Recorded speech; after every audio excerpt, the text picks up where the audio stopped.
don't like you guys. That's not very nice. So unless you're cheering for me, I don't want to hear any of you make one single noise.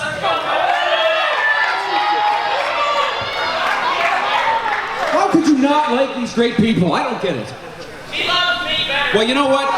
Ladies and gentlemen, I got someone you can cheer for. She is one of the top prospects in professional wrestling. She's from Montreal, Quebec. She weighed in this afternoon at 129 pounds. Give a big uppercut and sweat welcome for Chantal!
Come on, get our forwards fast.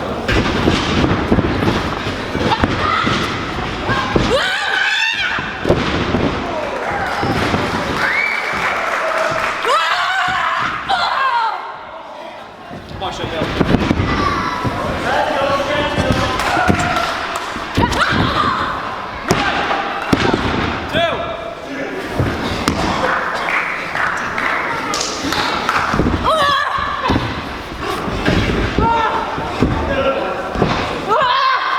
Chantel. No.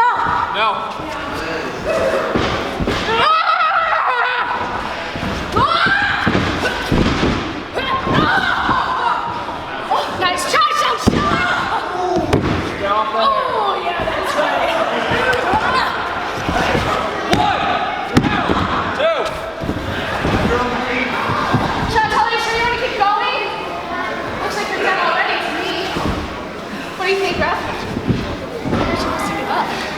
You want to give up, Chantel? Want a couple more of these? Go. Come on. 1, 2, 3, 4. Come on. Let's go. Count of 5. She's all ready. We're all gravy here, baby. We're all gravy here.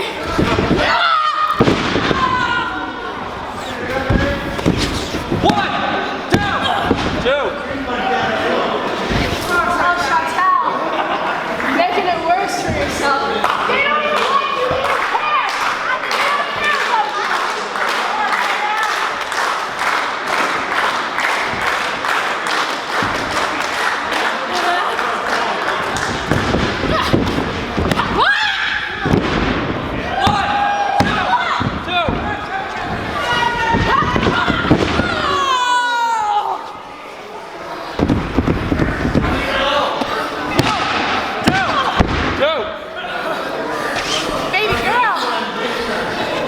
You should quit while you're ahead. I think you should shut up. Really? Think I should shut up, huh? Is that what you think? Huh? Is that what you think? There's no shame. Get off that hair, Maddison. Come on. Absolutely. No shame. Amazing.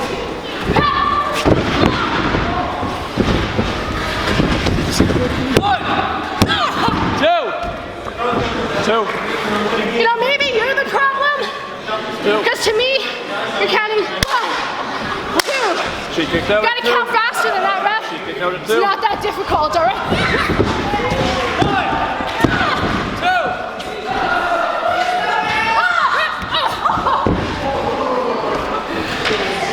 Yeah. Try to get one up on me. It's not happening anytime soon. Let's show these people your pretty face. Come on, man. 1, 2, 3, 4. Go. I'm off the ropes. Okay, Chantel. What'd I say, Ref? Got to 5, it's all right. There's no rush. Last time I checked. Unless you like seeing the good beat up. You know the rules. 1, 2, 3, 4. Come on, Maddison. Get on. Let's go. It's absolutely.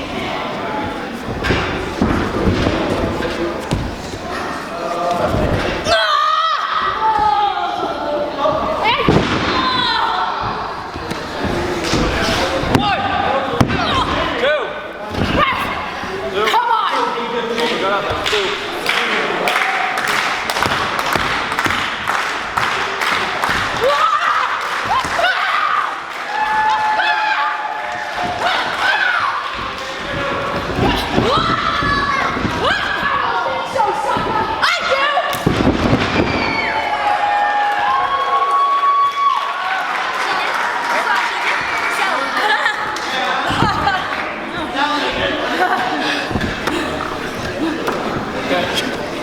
Ref, come here.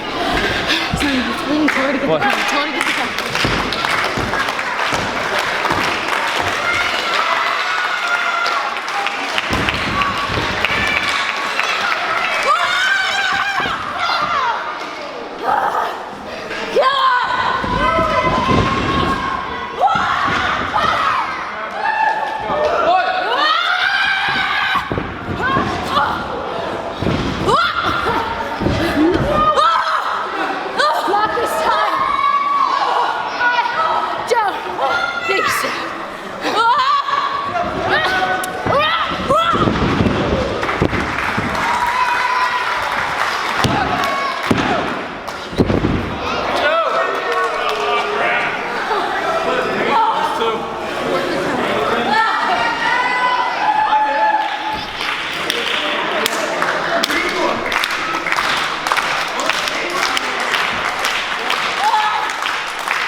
in the ring. She doesn't trust us.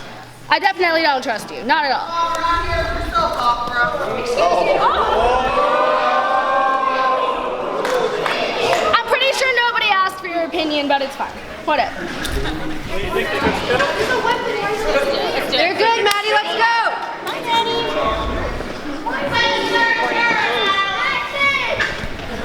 Yes, check what's up, please. We know what's up. Stop talking, or is this going to be a continuous thing? Ring the bell. Come on, guys.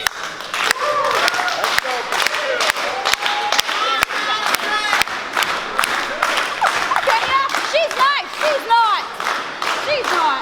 You don't think you're so good? Yeah? Oh, no. Let's do a test of strength. Come on. Come on, I know I'm stronger than both of you. Are you scared or what? What do you guys think? We stronger?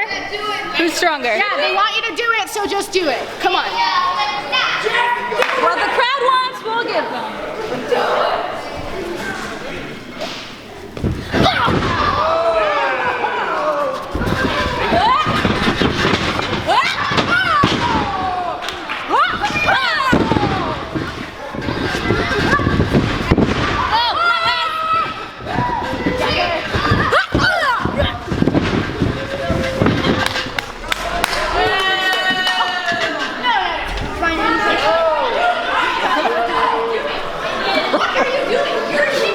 I'm just taking my time, all right? It's called the time out. Somebody's gotta win. Come on.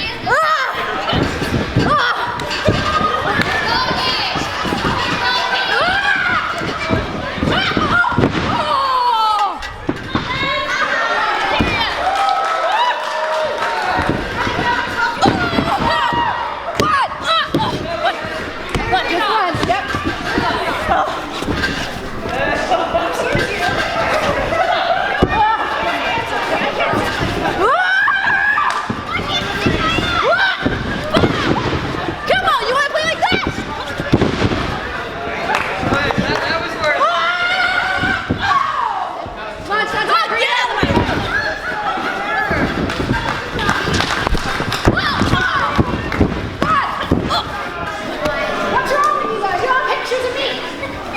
Yes, where is it? What is that? That is so stupid. I got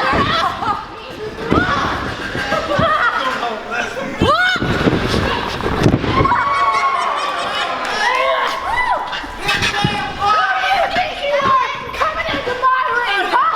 This is my territory. Hey, come on. You can't double pin. There's no double pin. What are you talking about? No double pin.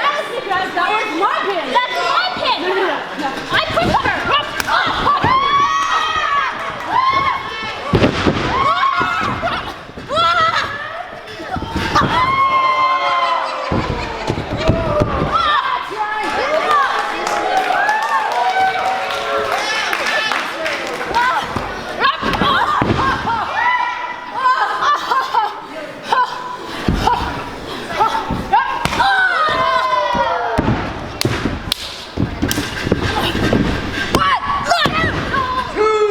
Chantel, come on, baby girl. Chantel.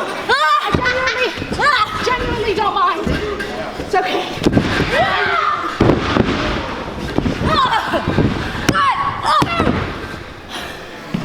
Come on. It was two, Maddie. It was two.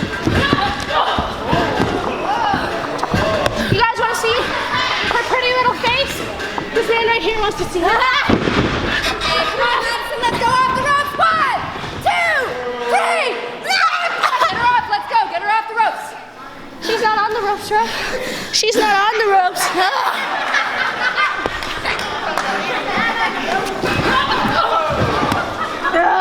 Stay down, all right?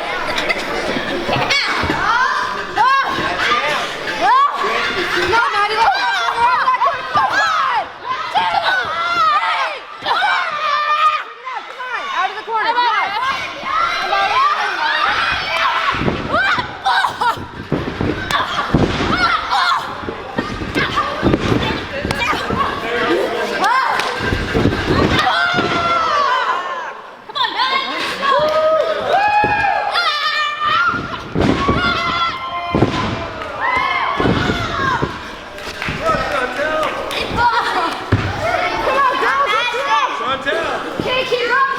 Front 10. I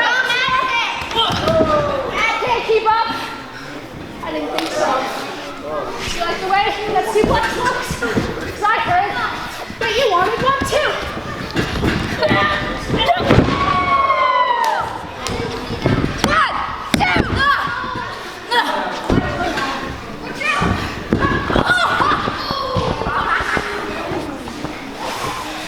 Angelica, Angelica. I don't care about you, you know? Not one single one.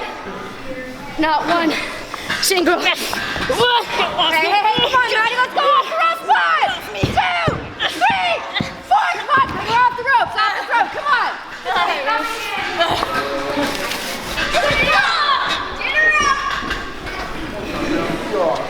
Hi, sunshine. Come on, girls, let's go out of the corner. Come on, let's go. Out of the corner? Yeah. You guys want to see the coolest thing I can do?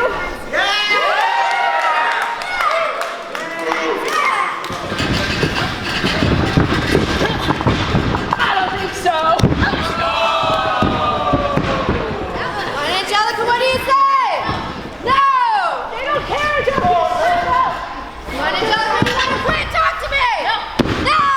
They don't care, Angelica. They don't care about you. Come on, Angelica, you call it off right now. What do you say? No!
Ladies, are you ready?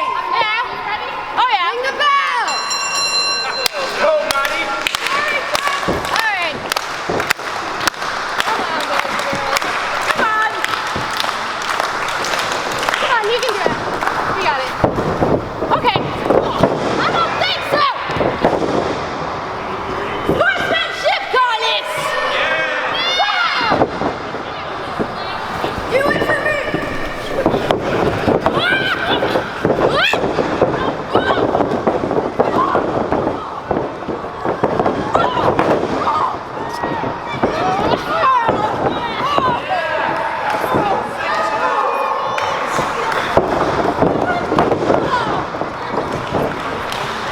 Come on, Chantel, what do you say?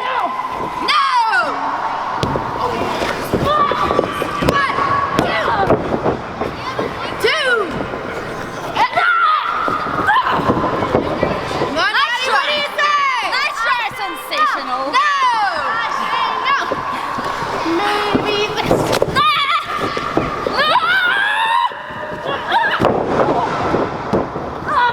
Come on, Chantel, what do you say? No!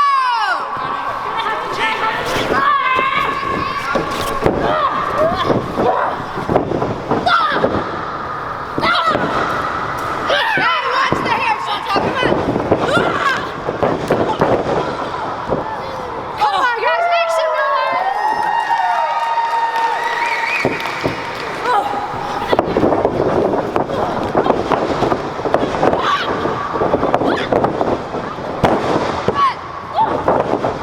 Shoulders up. Okay, no.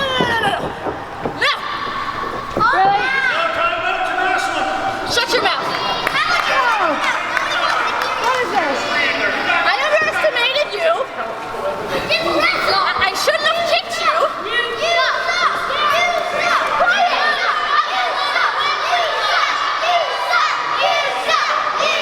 I'm trying to be nice. I'm sorry. I underestimated you. I'm sorry. No more of this. No more. I underestimated you. Please. I'm sorry. Sportsman. Hold my hand. It's okay. It's okay.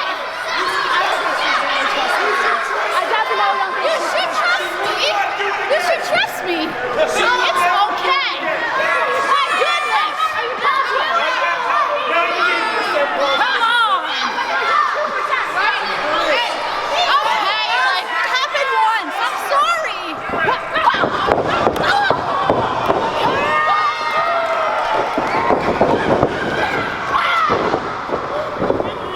I'm not so sorry. Bring her out of that corner. Let's go.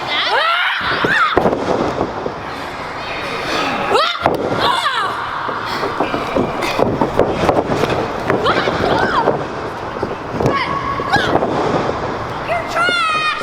Stay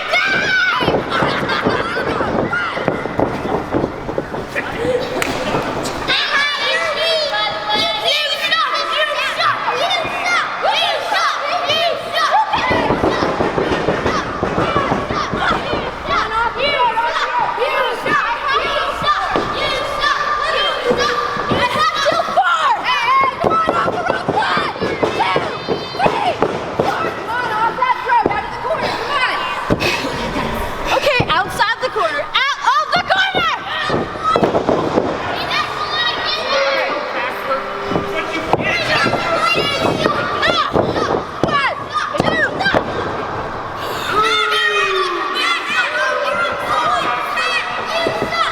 Why won't you stay down?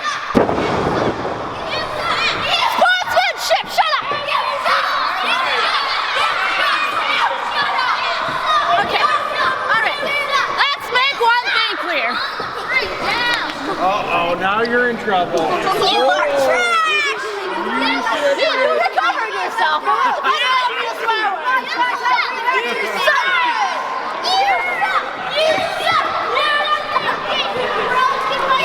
I don't suck. I don't suck.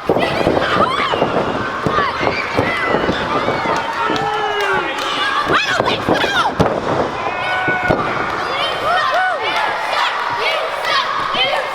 Who sucks now?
Come on, Chantal, bring her out of the corner. Come on.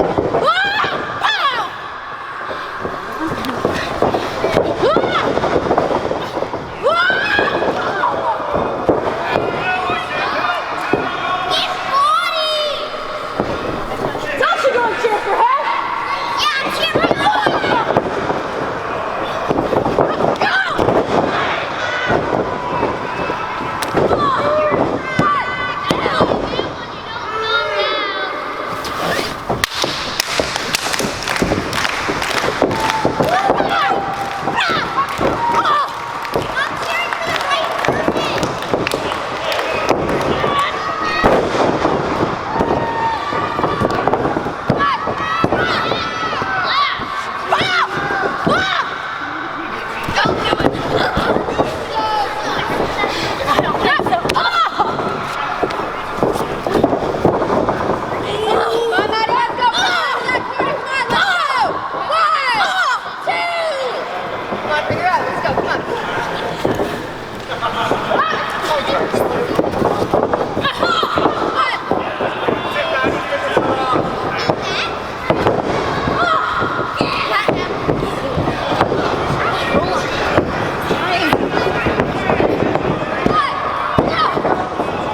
told you that we wouldn't be doing this.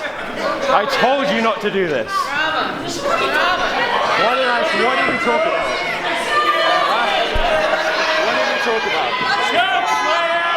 What did we talk about?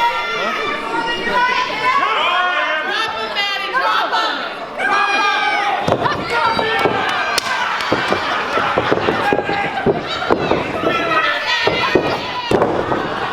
Stop. Just stop. It's not gonna work. Just stop. Roll over, roll over, roll over. Please, just stop. Just stop.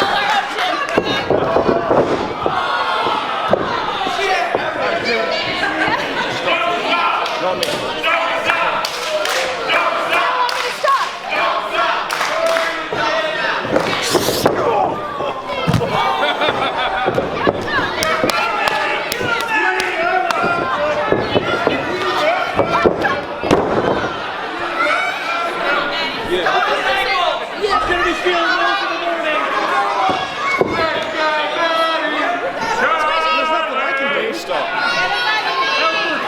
I'm telling her. She needs to stop.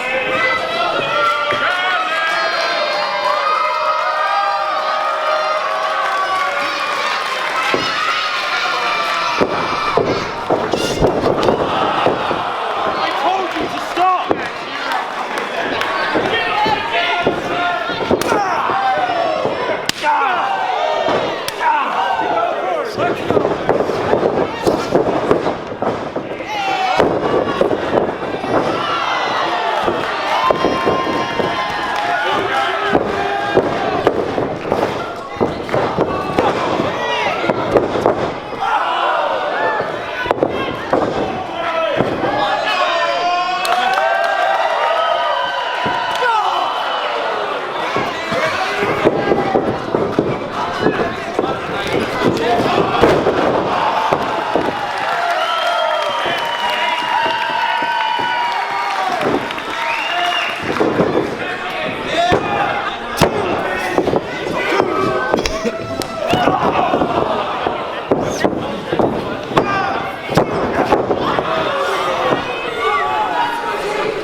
face.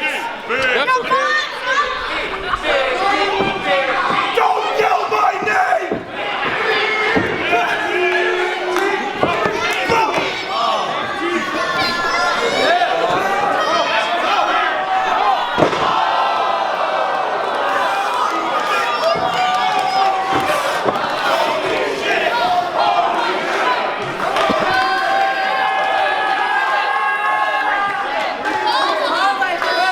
I said I was gonna kill someone! I did! No, he's still breathing.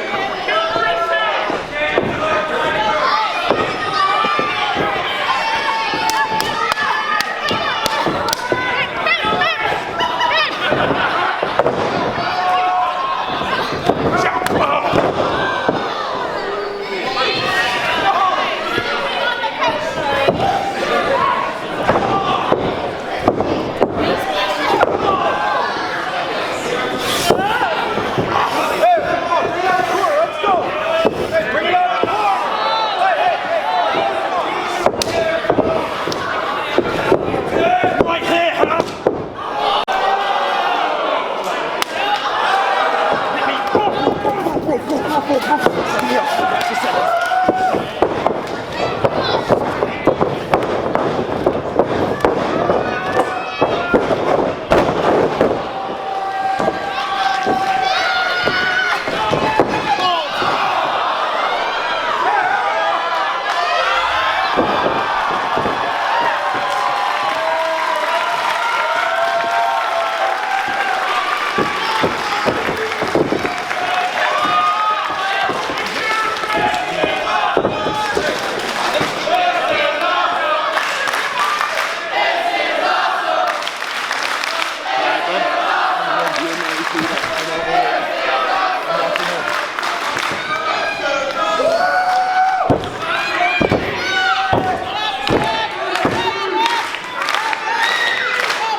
She's moving to the UK for 2 years at least. So I'm going to leave the ring. Charlie, please come inside the ring.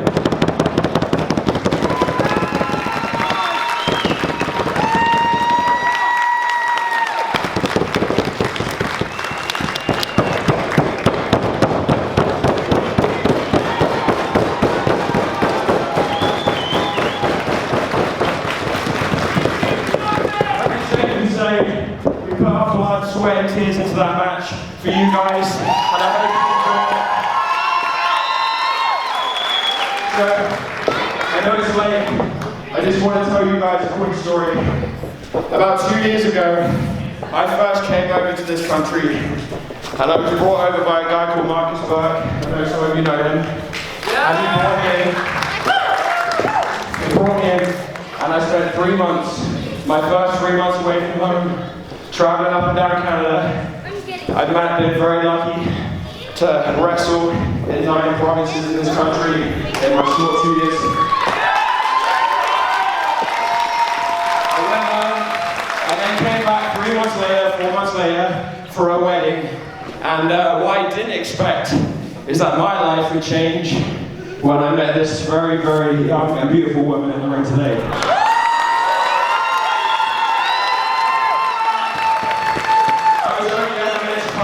One time, and I can say in 2 years we've been traveling back and forth to Canada, traveling back and forth to England. This is my 6th time, and I'm so happy to say that I consider this place home.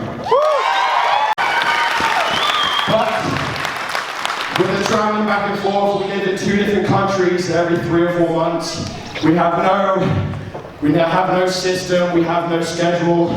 We have no normal rhythm, and it's so exhausting. I can't tell you how hard it is. Leaving your families every 3 or 4 months for 2 years.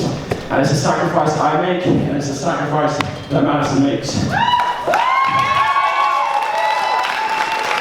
So, with that said, we very much came to a decision that we need to stay in one place. And with the wrestling scene being so strong in England, and I can tell you, we both have dreams of making it to the top, and I can promise you, you will see us there.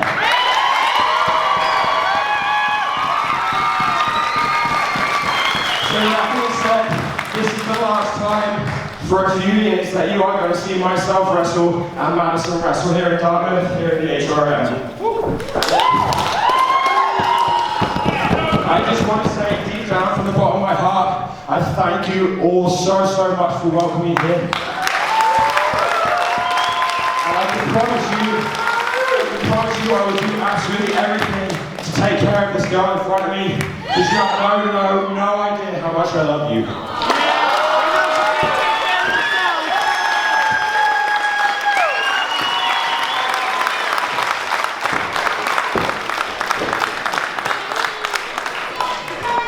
Even though you put my face off sometimes. You don't shut the hell up. Excuse you. Excuse me. Aren't you still dead? Yes. That move that I just gave you in one. Come on. Charlie said it best, you guys. I don't know how to top it. It's so surreal. You know, the stuff that I've done. It's been a long day. And I just beat the shit out of my 5 best friends. There's only 4 of us.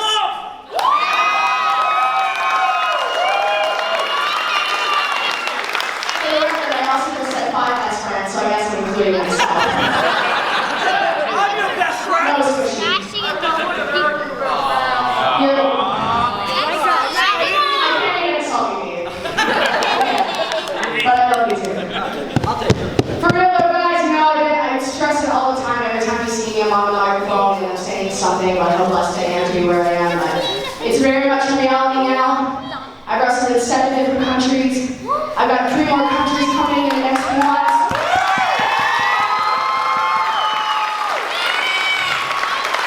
I just hit my 350 match mark. I just had a WWE tryout.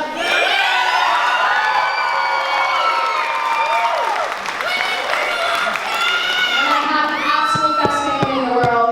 And the best boyfriend I could ask for. What more can a 19-year-old girl ask for?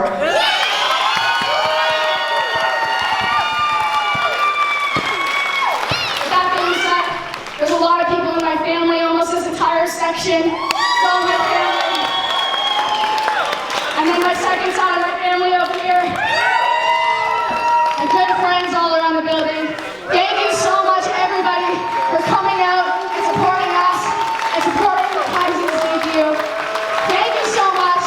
Please keep supporting these maritime wrestlers.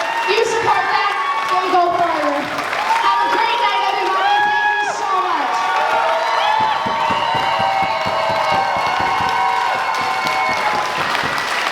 Maddie, Maddie, Maddie.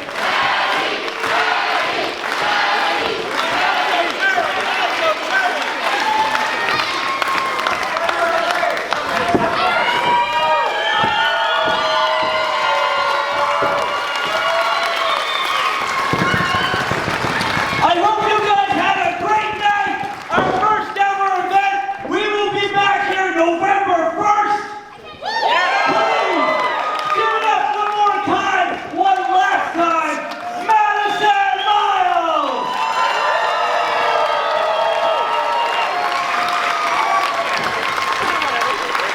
Hey, Maddie's music. Good night, everyone. Please drive safe. Follow us on Facebook, Twitter, Instagram. Let us know how you did. Thank you. Good night.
Do I have no opponent? Does that mean I win? I think they forfeit already. Clearly.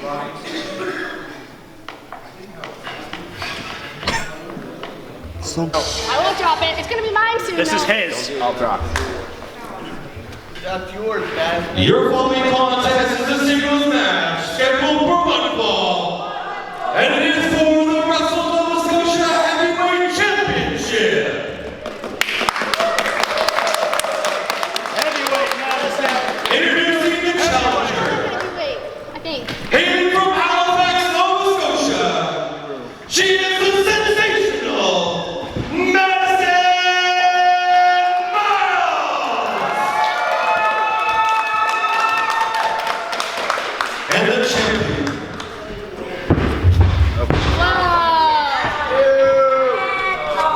And the champion. To be accompanied to the ring by legend Burst Jr. He weighs in at an astonishing 195 pounds. Is that considered heavyweight? I didn't think so. He hails from Hamilton, Bermuda. He is the reigning, defending, and victorious Wrestle Nova Scotia Heavyweight Champion of the world, the artist, the patron saint of professional wrestling, Narcissus Saints.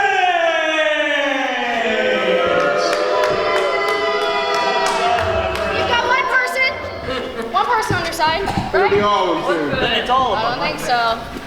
Where'd you find this guy? He's a little greasy, if I do say so myself. beautiful. Shut your mouth. Maybe you can wipe your grease with his fur coat. Hey. It's already dirty. Yeah, filthy. Are you ready? Are you? I'm more than ready. Check in, Doug. You didn't see that grease coming off on your throat bag? He just rubbed his teeth all over. Oh, what? Who did that?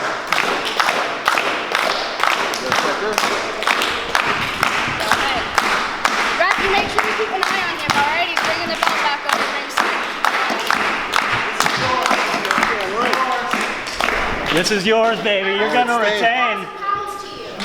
You're gonna retain. What she said? Go sit down and let us watch the match, please. Hey, I am where I am. You stay where you are. You only have 3 strikes with me. Shut the hell up. Hey, don't be rude to her like that. You might have to be quiet, Bert, if she's gonna shut the hell up. Thank you. Bring the bell. This is yours. This is yours.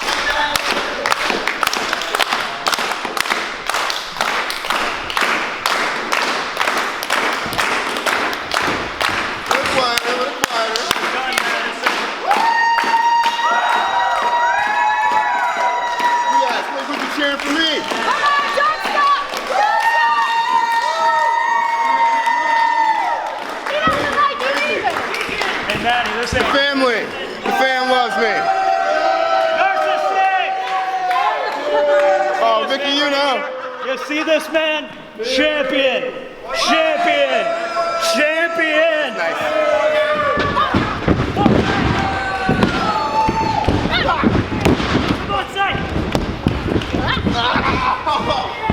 Oh, Reggie! You got this, buddy! No. Referee! Watch I'm not doing anything. Oh, man. Watch the hair!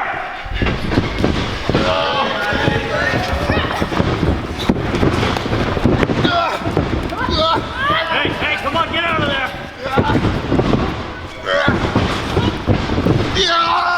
Oh, God! Oh, hey!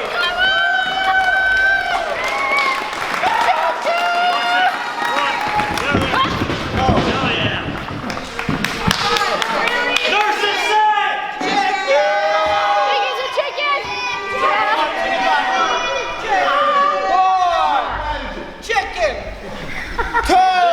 This is why you're the champ. This is why you're the champ. 3. Back up there, young man. 4. Come on, bring it back in the ring. Who's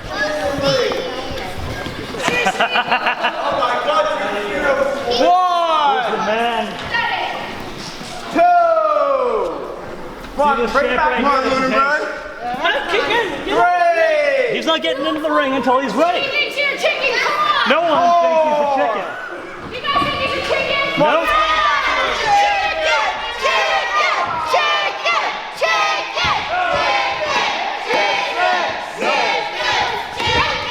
Hey. Come on, get in the ring. Let's go. Come on, Say, you got this. You got this. Hey, watch out.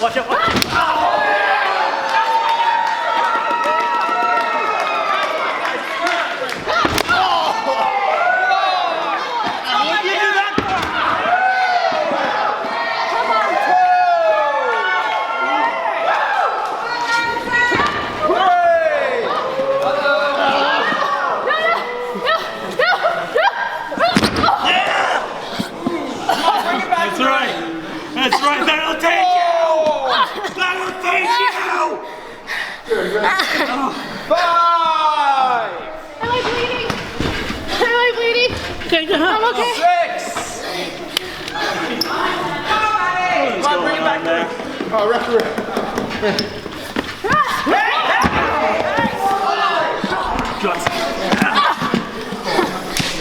Come on, get up.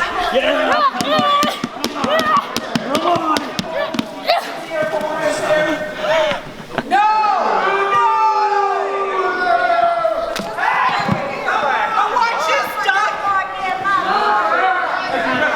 Pick this guy.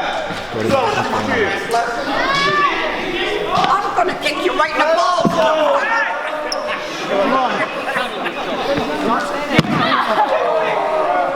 Who's the man? Not yours.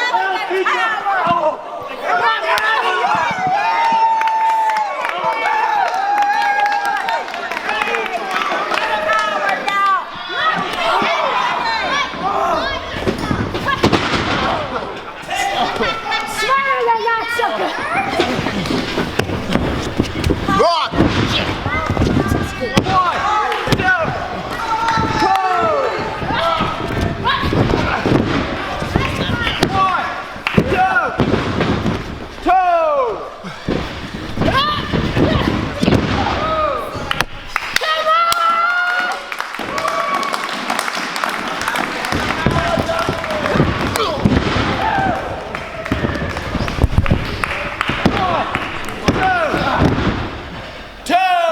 Absolutely not. Absolutely not.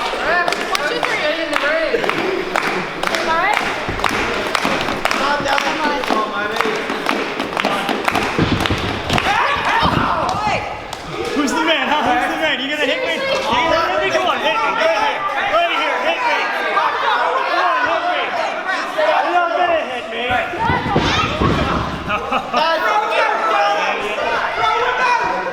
Come on, you put your trapper out.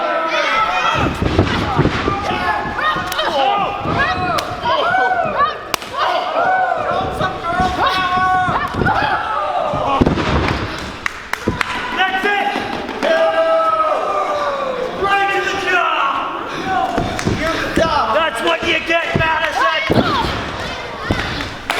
Done. Faster count, man. Come on. Oh yeah, come on, Maddie. Maddie. 1, 2, 3. Come on, don't make me disqualify you. That's right. Stay on him.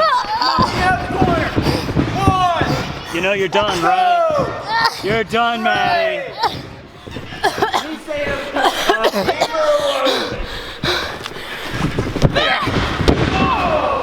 She's out of the corner, right?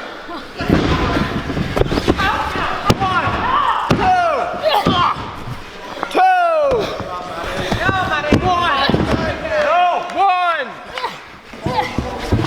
Right. Lay it in. Teach her a lesson. What do you say? It's done. What do you say? She's done. Stop right there. Perfected.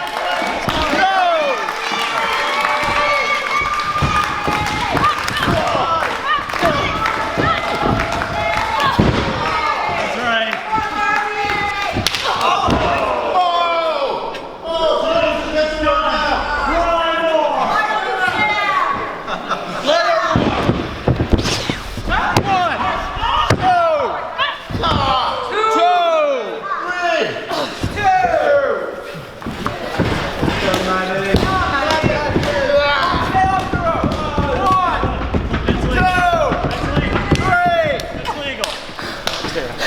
Need to watch the throat, man. Go, Richie. Okay. Oh, what do you need? What do you need, sir? Oh, you want me to? Can't be in the right.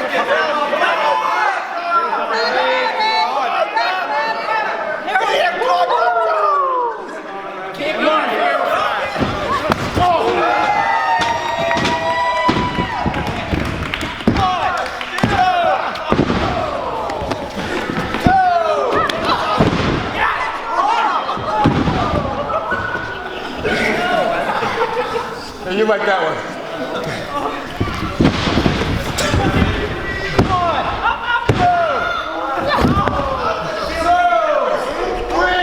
That was 2. 3. I'm the ref here. It was 2. 3. Come on, Maddie. It's up again. Yeah. You got him, Saint. 1, 2.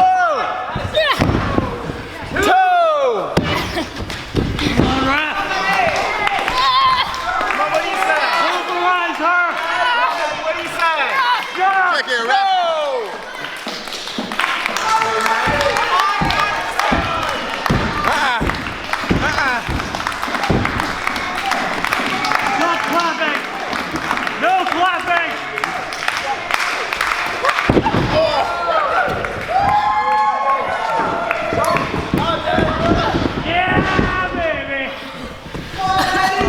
Maddie. Yeah.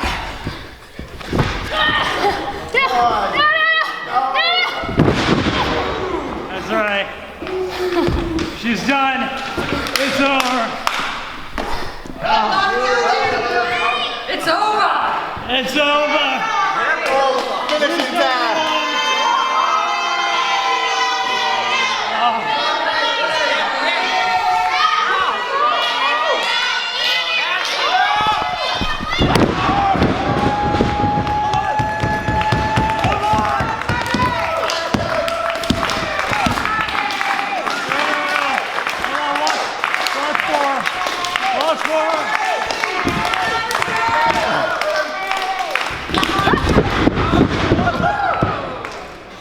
Come on, get up, get up. Come on, say get up. Come on, say get up. Come on, say get up. No clapping. No clapping.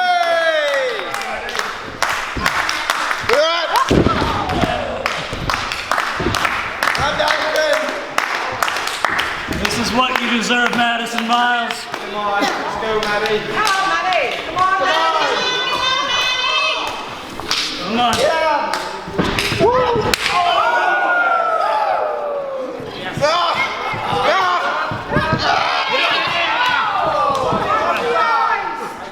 What? You don't tell me what to do. You shut up. My eyes! He pokes me in the eye. Come on, say. Come on.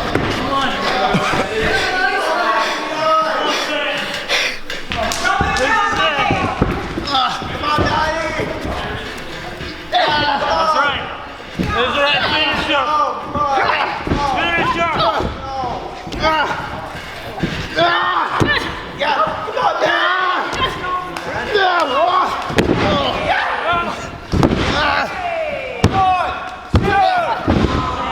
Just two.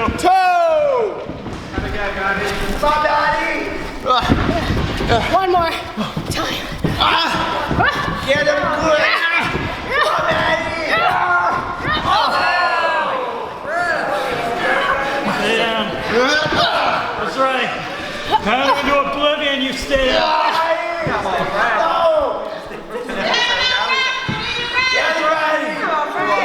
Who's number one? Beat the shit out of him.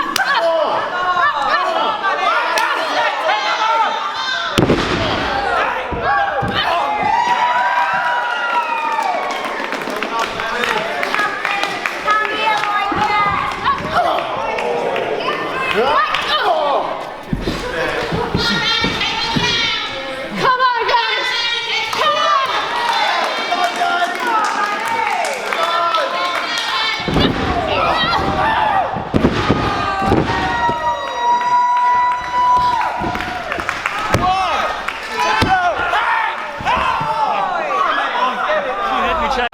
Check, she hit me. She gave me a bruise. She gave me a bruise. It's just a bruise. She gave me a bruise. Check it. Check the bruise. I don't see anything. What the hell? That should have been 3! Ref! Don't pay attention. Ref! Come on! Listen, you see this? You keep Check it. interfering with my match. Check it. I'm gonna check the bruise.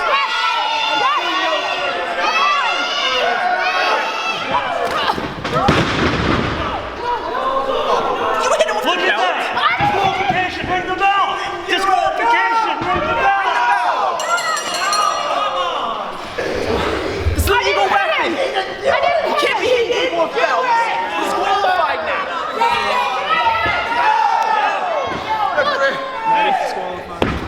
Take that bell away! He threw it at me and I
one job, music guy. Ladies and gentlemen, this microphone doesn't. Maybe I'll have to stay right here. Ladies and gentlemen, my name is the sensational Maddison Miles. Let's try that again. The sensational Maddison Miles. As far as I'm concerned, I am an international wrestling superstar. And you people are disgusting and you're filthy and you do not deserve to see me defend. What was that?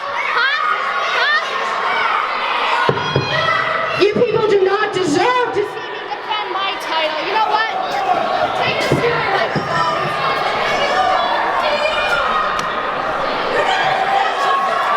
You don't deserve to be in the ring with me, all right? You know what? I'm going home. Let's pretend like this never happened.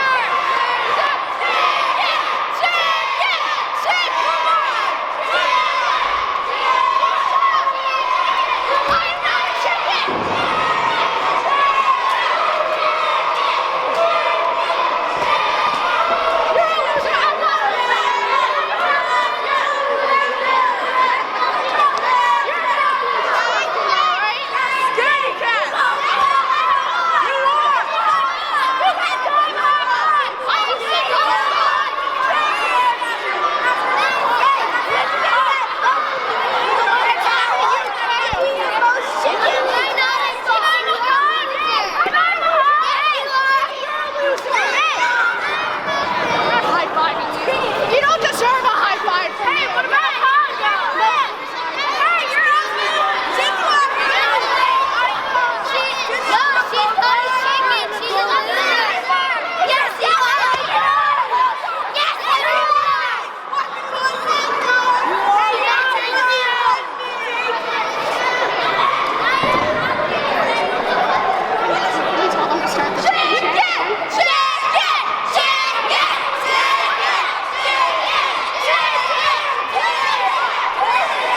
You guys shut up!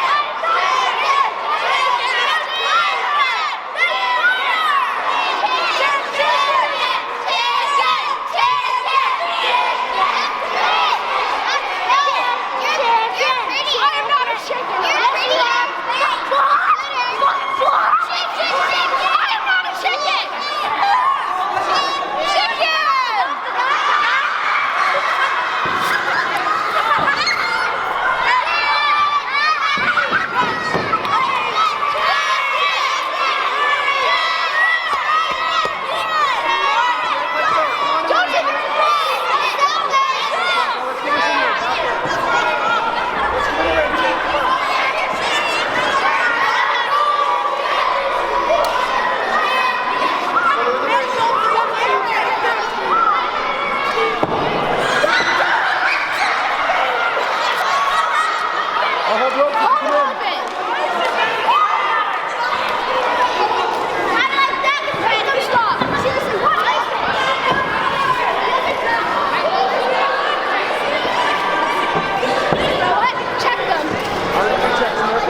my job. Go ahead then.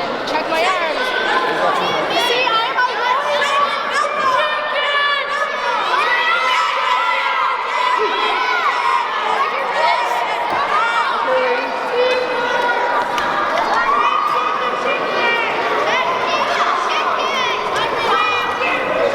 Get the gym to hold it up This is first. going to be the best thing you ever hold, okay? Be gentle with it. Would you like to show everyone it first?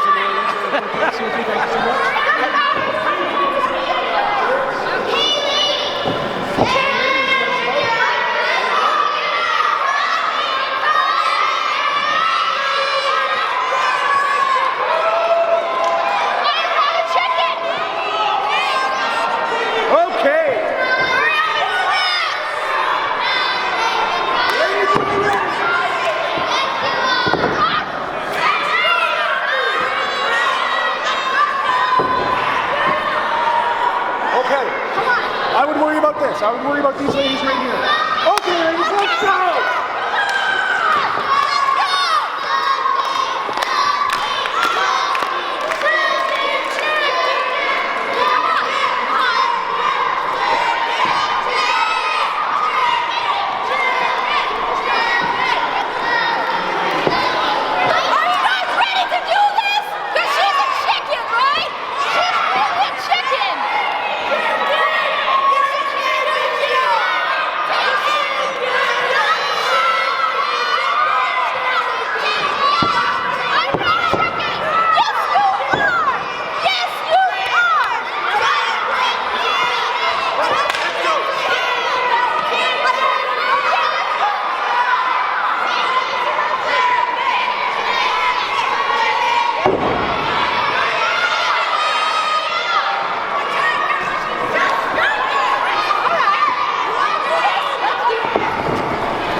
corner. Come on, bring her out. Two.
out. 2. 2. Shoulder was that? That was 2.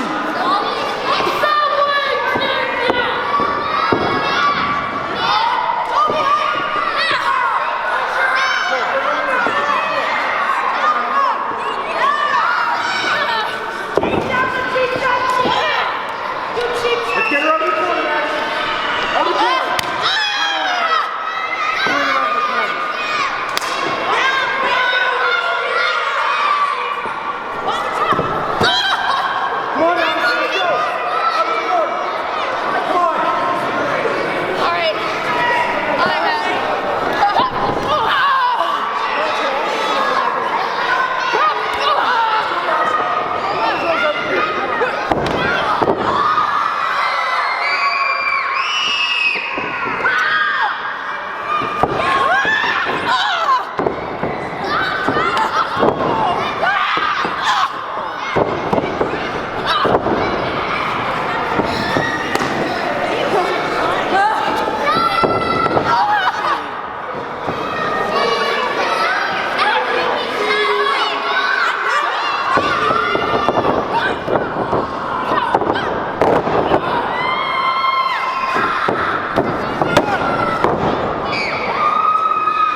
Maddison.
Maddison!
I'm back here with another New Scott interview, and fresh back from her overseas tour, my guest today is now 19-year-old, the sensational Maddison Miles. How are you doing today? I am wonderful, very jet lagged, but wonderful.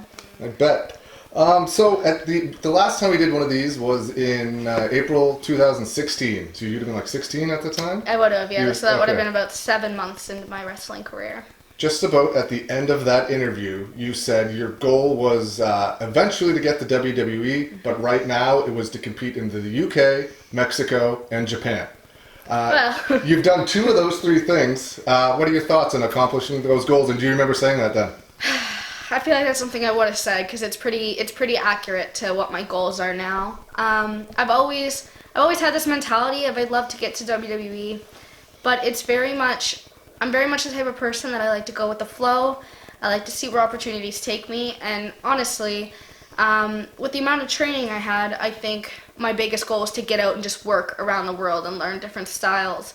and learn how to compete on those levels with those. Obviously, like England, for example, you get so many girls that are so good over there, you know? So once you learn, the better you get over there and the more that you learn you can roll with them, the more confidence you get, and you're like, you know what, I think I can handle going somewhere else new. Because obviously every time you go somewhere else new, it's completely brand new, nerve-wracking situation. So, but when it comes to Mexico, Japan, I mean, obviously I haven't gone to Japan yet, working on those things, but whoever, you know, opportunities just come and go. So as for Mexico and the UK, though, I'm really, really proud of what the last year has brought me. So 2018 was an amazing year for my career. What is it about you in regards to traveling that sets you apart from everyone else? What is it inside you that just says, let's just go? Because we've had, like, pretty much it's just Brody Steele, Cowboy Mike Hughes. Titus has gone over once. Just watch. But no, that's okay. We have a big dog on set today. Yeah. What is it about you? Because there's a lot of people here that want to be a wrestler, but nobody wants to leave their home. What is it about you that wants to do that? Let's not forget to give Marcus Burke credit as well, because he's another one who. Sorry, Slav. To be honest, when I started wrestling, I was pretty much booked everywhere in the Maritimes, other than the people who didn't want to do intergender matches. Because at the time, Ali Zwicker, Miss Gia, she wasn't really wrestling a lot at that time frame. But I was getting a lot of bookings, and I was venturing out to Ontario. I did a 7-week tour. I did, I think, 2 or 3 3-week tours with them. So when you looked at like the number of matches that I had a year compared to everyone else in the Maritimes, for example, it was always a lot higher. And to me, it still wasn't enough. And that was the thing. Obviously, I'd heard for years and years about, you know, from everybody else about, you know, people used to make a living off wrestling and all that stuff. And although that's not super possible, it's just not possible in the Maritimes anymore. I always wanted to make it possible for me. I shouldn't say always, actually. It's quite interesting. I shouldn't say always, but I did definitely turn out to want to make that possible for me. But I just knew that just staying in the Maritimes wasn't enough for me. And I'm not meant to stay here. And that's something that I've really, really learned in the last year. The opportunities that are arising and like the things that England have to offer me, for example. I'm not meant to stay here, and I personally don't think I'm going to be here much longer. What is it about everyone else that wants to do it but won't leave? Why do you think that is? Well, I think it's interesting because obviously so many people have that. I want it. I mean, everybody says it, and it annoys me when other people say it, but I am going to say it. Everyone's like, I want it, and then they're like, yeah, I don't think I want it that bad. Everyone wants to be a wrestler until they have to be a wrestler, and you know. And I really don't like that quote, but it is kind of how I feel about this situation. One of the biggest things, obviously, that a lot of people, it's been like spoken about a lot, is that a lot of Maritime wrestlers aren't really in great shape. Yeah. A lot of Maritime wrestlers don't have that drive to go to the gym. And not like I'm in fantastic shape either, but I think that's something that really, really adds to this. Because in a sense, like, I'm not in great shape, but I work out every day because I know I have to. I obviously used to be in horrible shape, but when I knew I wanted to wrestle, I knew, all right, well, that means that even though I had really bad anxiety about the gym because I was really out of shape, but that meant if I want to be a wrestler that I have to go to the gym every day. Yeah. You know, I have to go to the gym 5-6 days a week. Cause part of the job, it is. Right? Yeah. And I think that when you see wrestlers who don't, to me, I couldn't imagine being a wrestler and not having the gym as part of my lifestyle, you know? And I really do think that is a huge asset. Obviously, it's not knocking anybody because you do have your handful of, like, everybody, a lot of people work out. You don't have to be a bodybuilder. Not everybody has to look like John Cena, but you need to be in shape. You'd be able to go and not blow up, not gas out in there. Right? Yeah, and I mean, something I've definitely learned in the last year, because I've had a lot of, obviously coming from such a bigger background, I've had so many self-confidence issues when it came to wrestling and being like, well, I'm not skinny enough to be a wrestler. And, like, it's hard because obviously you hear these things over the years, but in your head, like, when you get the media and you get people online and you end up having so much outside pressure, you know, you start getting those, well, I'm not good enough to compete in England, I'm not good enough to compete in these other countries because I'm not in the best shape, you know, and it's, but it's one of those things I've definitely learned in the last year that you may not be in top-notch shape, you know, but like literally trying your best. I'm a strong believer that trying your best is enough, you know, and if you're in the gym every single day but you still don't look $1 million, as long as you're putting that effort in, I believe that you have the power to get somewhere. Right. But it's until you put that effort in that, I mean, something for me that I've realized too is that obviously I lost a lot of weight really fast, but now that I'm at that point, obviously anyone who comes down off losing weight like that, it's going to take so long for them to tone up. And I'm obviously really young. So I'm like, all these things aren't going to happen overnight. Right. You know, it has been it's been 4 years now, but still, you know, I'm young. My genetics, like it's not going to happen overnight. So I always like the quote, you have to learn to work with what you've got. Yeah. And, you know, I mean, you know, if you think people don't work out, just, I mean, look at Nia Jax, for example. Yeah. Obviously, she works out. Obviously. Yes, she's a bigger girl. Yeah. Yes, but she lifts a shit ton, but she's not a small girl, Yeah. but she's so successful. And That's what sets her apart. That's Yeah. why she's on television, right? Not everybody needs to look exactly the same. It would be boring. If she looked just like Tamina, who would say like she would have a job, or one of them might not have a job, right? Because they'd be Yeah. the same person. yeah. But that was pretty much my next question. When did you decide, and how did you go about losing the weight and getting in better shape when you decided to become a wrestler? Because, like you said, that's something not a lot of people have to do either. Yeah. I think, yeah, he's a little buddy there. I think, to be honest, a lot of people know it, some people don't. I didn't always want to be a wrestler. That's something else that's, yeah, a lot of people don't know it, but I actually didn't always want to be a wrestler. Obviously, I have all these stories that I've been around since I was 5, and obviously I've helped out as much as I could. But I never actually thought that I could handle the pain of being a wrestler. Just a little backstory. I always knew I wanted to be involved in some way, shape, or form, but I just didn't think I could handle it, especially because I grew up really, really unathletic. So I remember at one point, it was actually at a UCW show, the one that Kobe spoke about. It's funny, on his, where he was in the crowd, and it was Durning and Kraft and Fantana and all of them. I remember at that show talking to Fantana. It was in 2014. Yeah. And Fantana was talking to me about how, like, I've been around for so long, and he's surprised I haven't started training. I remember it was that night that I was like, you know what? I'm going to train to be a wrestler. I'm just going to do it. And then I got scared again. And I ended up watching the class that Justin and Brett were in, and I was like, you know what? I can do it. I don't care anymore. I just watched them go through it. I know I can do it. I have to stop, like, not doing it. So I remember when Jason Mosier told me that the next training school was opening, I was like, all right, it's time for me to get my shit together because I can't do this looking the way that I do. That was almost a year before, because our training started in June of 2015. So in August of 2014 was when I started my weight loss. And it's funny because I actually didn't go to the gym at all at first. I just cut a lot of carbohydrates and lost 40 pounds instantly, but I'm still left for a bit of a interesting layout, I guess. I don't know. It's hard to explain, but. No, I get it totally. Well, you said you watched their training class and decided you could do it. I know me as a child, I never once looked at the television and was like, I can be a pro wrestler, because those guys were gigantic and I was little and skinny. What was it about it that you decided that you could do it? And that was so, like, one of the things that, like, I've heard you say that in a couple of interviews. Everyone. Yeah. I mean, obviously when you look, you know, I never looked at Peter and was like, man, you know what, Peter, I'm going to be just like you someday, you know?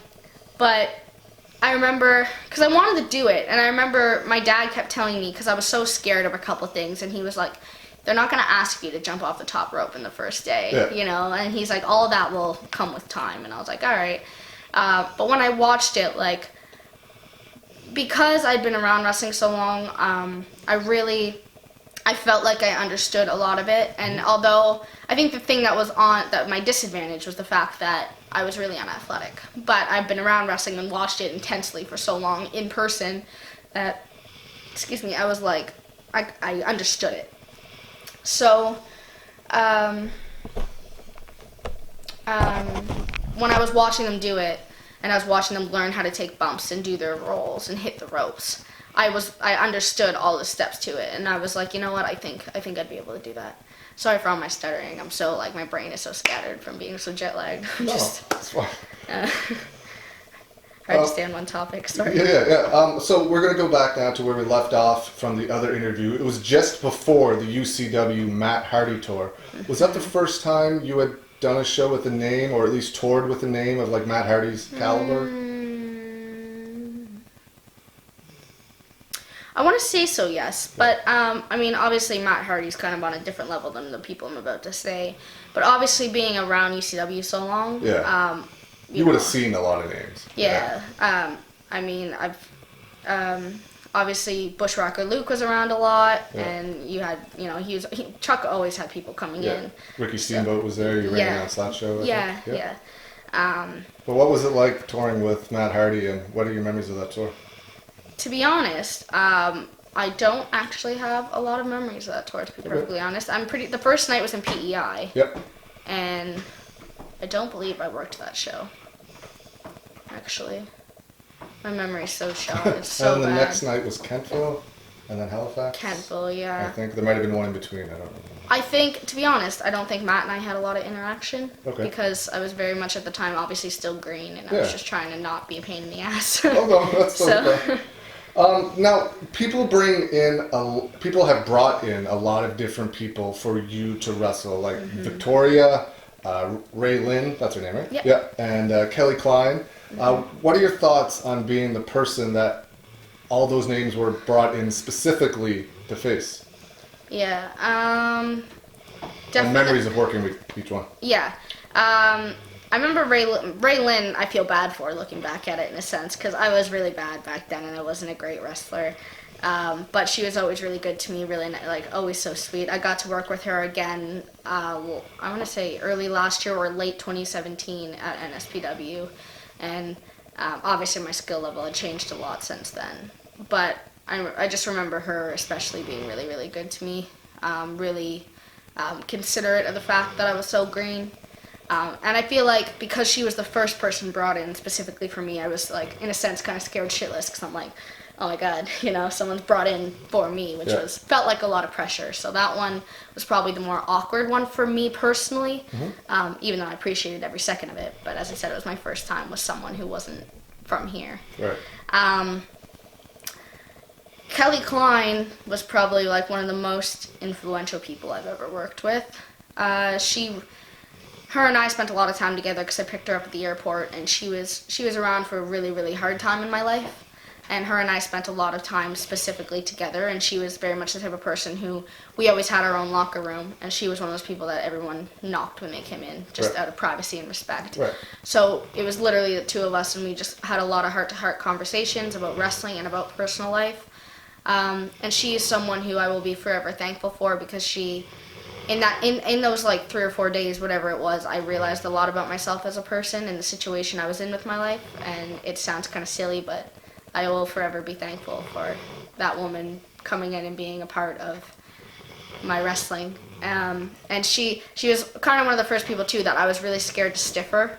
And she was like, just hit me, and she's like, I promise you it'll be fine. Like, and she was very much the type of person who, she was really comforting, because working someone of her level as well, you know, obviously being from ROH, you know, ROH champ now. Yeah, very, very proud of her. Not like she needs my proudness, but you know, it's great to see her doing that. But yeah, like being able to work with someone on that level and having her tell you, like, please don't be scared about stiffing me, don't be afraid about hurting me, like, we're just gonna work together. And she really had a lot of faith in me, which is really nice. Victoria was just a spectacular opportunity. I mean, you had met her as a child, right? I did meet her as a child, yeah. She's always one of my favorites as well. She was very, very outgoing, really just a great person to share the locker room with, really great attitude. And she had no ego whatsoever, with me anyway. Because she was very much always like, oh, like, please, if we're in the ring and I forget something, can you call the spot to me? And but she wasn't all, you know, she was like, please, she's like, if you remember the next spot, just call it to me, because I might forget. Yeah, you know, she's like, don't feel like you can't call the match to me because you have less experience than I do. That's awesome. Yeah, it was really nice. And then Yeah, so those are 3 of the main ones, and then Ellsworth was the other one. Right, James Ellsworth. Yeah. Memories of working that guy, and yeah. The experience itself was really great. The match was really fun. I actually watched it recently, and the crowd was really hot. I remember, so it was pretty fun. It was a great night. He's an interesting human. You hear a lot of different stories about him for sure. Yeah. So during the summer of 2016, the tour, Devin was running UCW. They went from drawing 30 people, and then they booked you on the next show, and they drew like 275 just for you. But then during that summer, Eric Doucette, Marcus Burke, Mr. Suave, took over booking UCW. What were your thoughts at that time on him taking over UCW?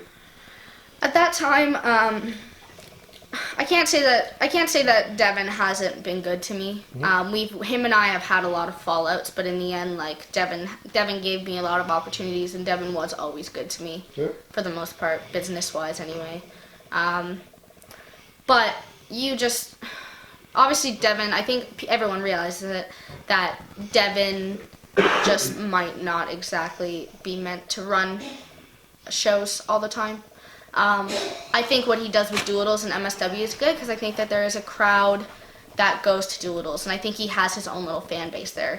But I think that working with UCW might not have been the right thing for him. I mean, what do I know? Because obviously, at the time I was really green. But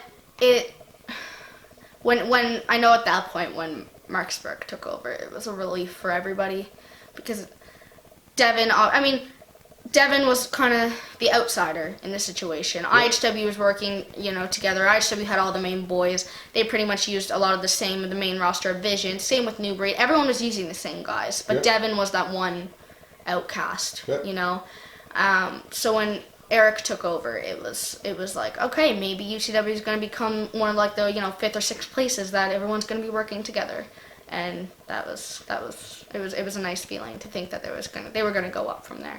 When did you notice like things starting to change, like roster wise, more people coming to the shows to watch, and? Well, to be honest with you, like you just said, they went from drawing 30 people, and then I remember it was me and Gracer, but I don't know if Gracer was announced. He was a surprise, right? It was you. Yeah. I know I sold a lot of tickets for that show, and I like to think that I was a huge asset to them. Me and my dad hauled ass with UCW for years, and that's something I will never ever not take credit for. My dad was a huge asset to them behind the scenes, especially before Burke took over, which not a lot of people really understand how much my dad did. We had the UCW ring in our garage, fixing it for free for so long, and my dad used to work at a drape company, and that's where Chuck got all his drape, but my dad would get him deals on it, and there's just so much that my dad did for them, and so much that my dad tried to help them with. I agree. I know exactly. 100% true. Especially when I started wrestling there, it was like my dad's drive to just try to do more. So I think with the advertising and the ticket sales, and there's a lot of hauling ass, that's for sure. Yeah. So when did you notice that things were starting to turn around in the favor after Eric took over, that this might be a good decision, that they might be going in a good direction? To be honest, my timeline of that period is not very good. When was the Del Rio show? Do you remember? That was actually April 2017, right? Or 2016? It was in the fall. It was like an October show. It was the Halloween show. Yeah. That's what I meant, not April, October. Yeah. October, was it 2016, 2017? I remember that show was like one of my first big realizations of like, wow, this is really picking up. Maybe it's because Paige is there, maybe it's because Del Rio's there. But, seeing the small Spryfield Lions rink that used to have 17 people, if we were lucky, to having, I remember there's 575 people at that show, in that room. Yeah, it was packed. Yeah, so when you go from 17 to 575, you're like, wow, things are really picking up, That was our first, massive draw. So. Yeah. The Del Rio show was the first time you were like, okay, we're heading somewhere. Yeah. Yeah. When they announced that they were going to run the Civic Center instead of the Multipurpose Center for the 10th anniversary show that had Ryback and Kelly Klein and Bushwhacker Luke, what were your thoughts of that? Did you guys think that you could fill that place? I was so excited. I think all of us kind of took it as a challenge, to be honest. And it was 16. I just saw that. I think all of us kind of took it as a challenge. You know, Yeah. it was the first time that we were going to run in such a big venue, especially as I keep saying, going from somewhere like the Lions Rink to the Forum. Yeah. You know, and I know I was so excited. It was because we, right from the start, especially the people I was training with, we all had such a vision of what we thought it would look like, and I remember I watched Justin and Connor's interview, and they were saying about the production and the staging and the setup. I remember you were there from like 8 a.m. to probably 8 a.m. the next morning. I was there. I was the very first person in the building that day. It was 7:58 in the morning. I'll never forget it. And I'm not the last person to leave, but I think we left at like 12:30 or something, because we had a flight to catch, so we had to get going. But I remember we would build the stage up at our training school, like the stage that we walk out on, and all of us everyone would explain it, and we all just had this common vision, I think, of what we thought. So the morning that we got there, it was like, all right, teams assemble, you know, it's crazy, but it was a really, really great experience. Was that the first time you had worked in front of a crowd that size? Because there's almost 1,300 there. Like 1262 or something, I think was the exact number. But yeah, it was. Was it any different for you, or? Yes and no. I mean, to me, I find big crowds easier than crowds with 20 people in them. You know, and I remember at the time Kelly Klein just made me feel so comfortable, because she was like, "We've just wrestled 3 days in a row. Today's not going to be any different. There's just going to be a lot more people there." So between having her comforting me and as I said, I've always liked big crowds better, so I found it really easy. There was a spot in that match. I think it was a DDT or something that a lot of the fans around ringside thought you hurt your neck. Oh, it was a suplex? Yeah, it was a suplex. I want to say like a dragon suplex. How was that? Oh, it was fine. I just remember taking it and being like, "Oh my god, I was probably like that far from like fucking myself up," you know. But it was fine. It was fun. I just remember hearing the crowd around me, and I was like, I'm like, that must have looked good, because like they probably thought I died. But I thought I died for a second, and I was like, no, I'm fine. At this point, everyone is still going back and forth between IHW and UCW, right? Okay. So that was April of 2017. Yeah, and that was the summer you worked Victoria and Kelly Klein that spring. And was Ray Lynn the year before? Ray Lynn was before. Ray Lynn was 2016. Yeah. Kelly Klein was April 2017. Victoria was July 2017. Okay. Now, you also did some stuff with Wrestle Center as well. You were the ring girl, but you left there and then came back there for one of their last shows. You did a run-in from sitting next to me. Do you remember leaving Wrestle Center and why you left Wrestle Center?